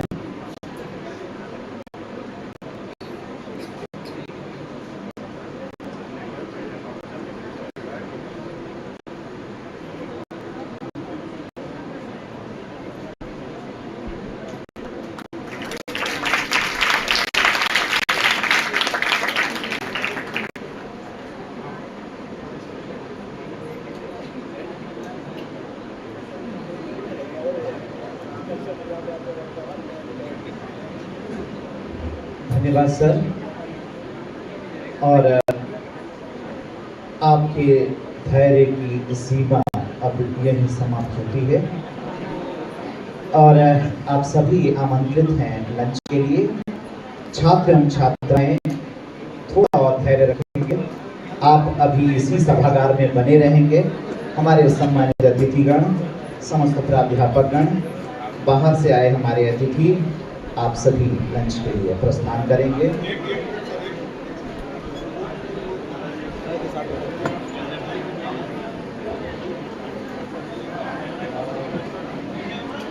आफ्टर लंच आपका जो पोस्टर प्रेजेंटेशन सेशन है, इसमें हमारी 2 टेक्निकल टीम बनी हुई हैं।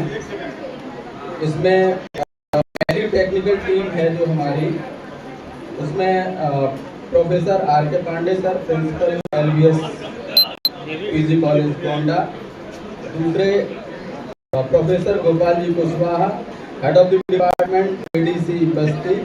तीसरे हैं professor Shailendra Kumar, head of the department Awadh university. और जो टेक्निकल टीम सेकंड है, उसमें doctor GK Shukla, head of the department DC Bahraich. Doctor Anand Srivastava, assistant professor KDC Bahraich. And doctor BK Shukla, retired associate professor, department of botany, MLK PG college Balrampur. After lunch हमारे ये दोनों technical session होना है और दोनों टेक्निकल सेशन एक साथ चलेंगे, जिसमें पोस्टर प्रेजेंटेशन का इवैल्यूएशन होना है। दूसरी तरफ हमारा जो दूसरा टेक्निकल सेशन ओरल प्रेजेंटेशन का है, वो कंटिन्यू रहेंगे। Thank you.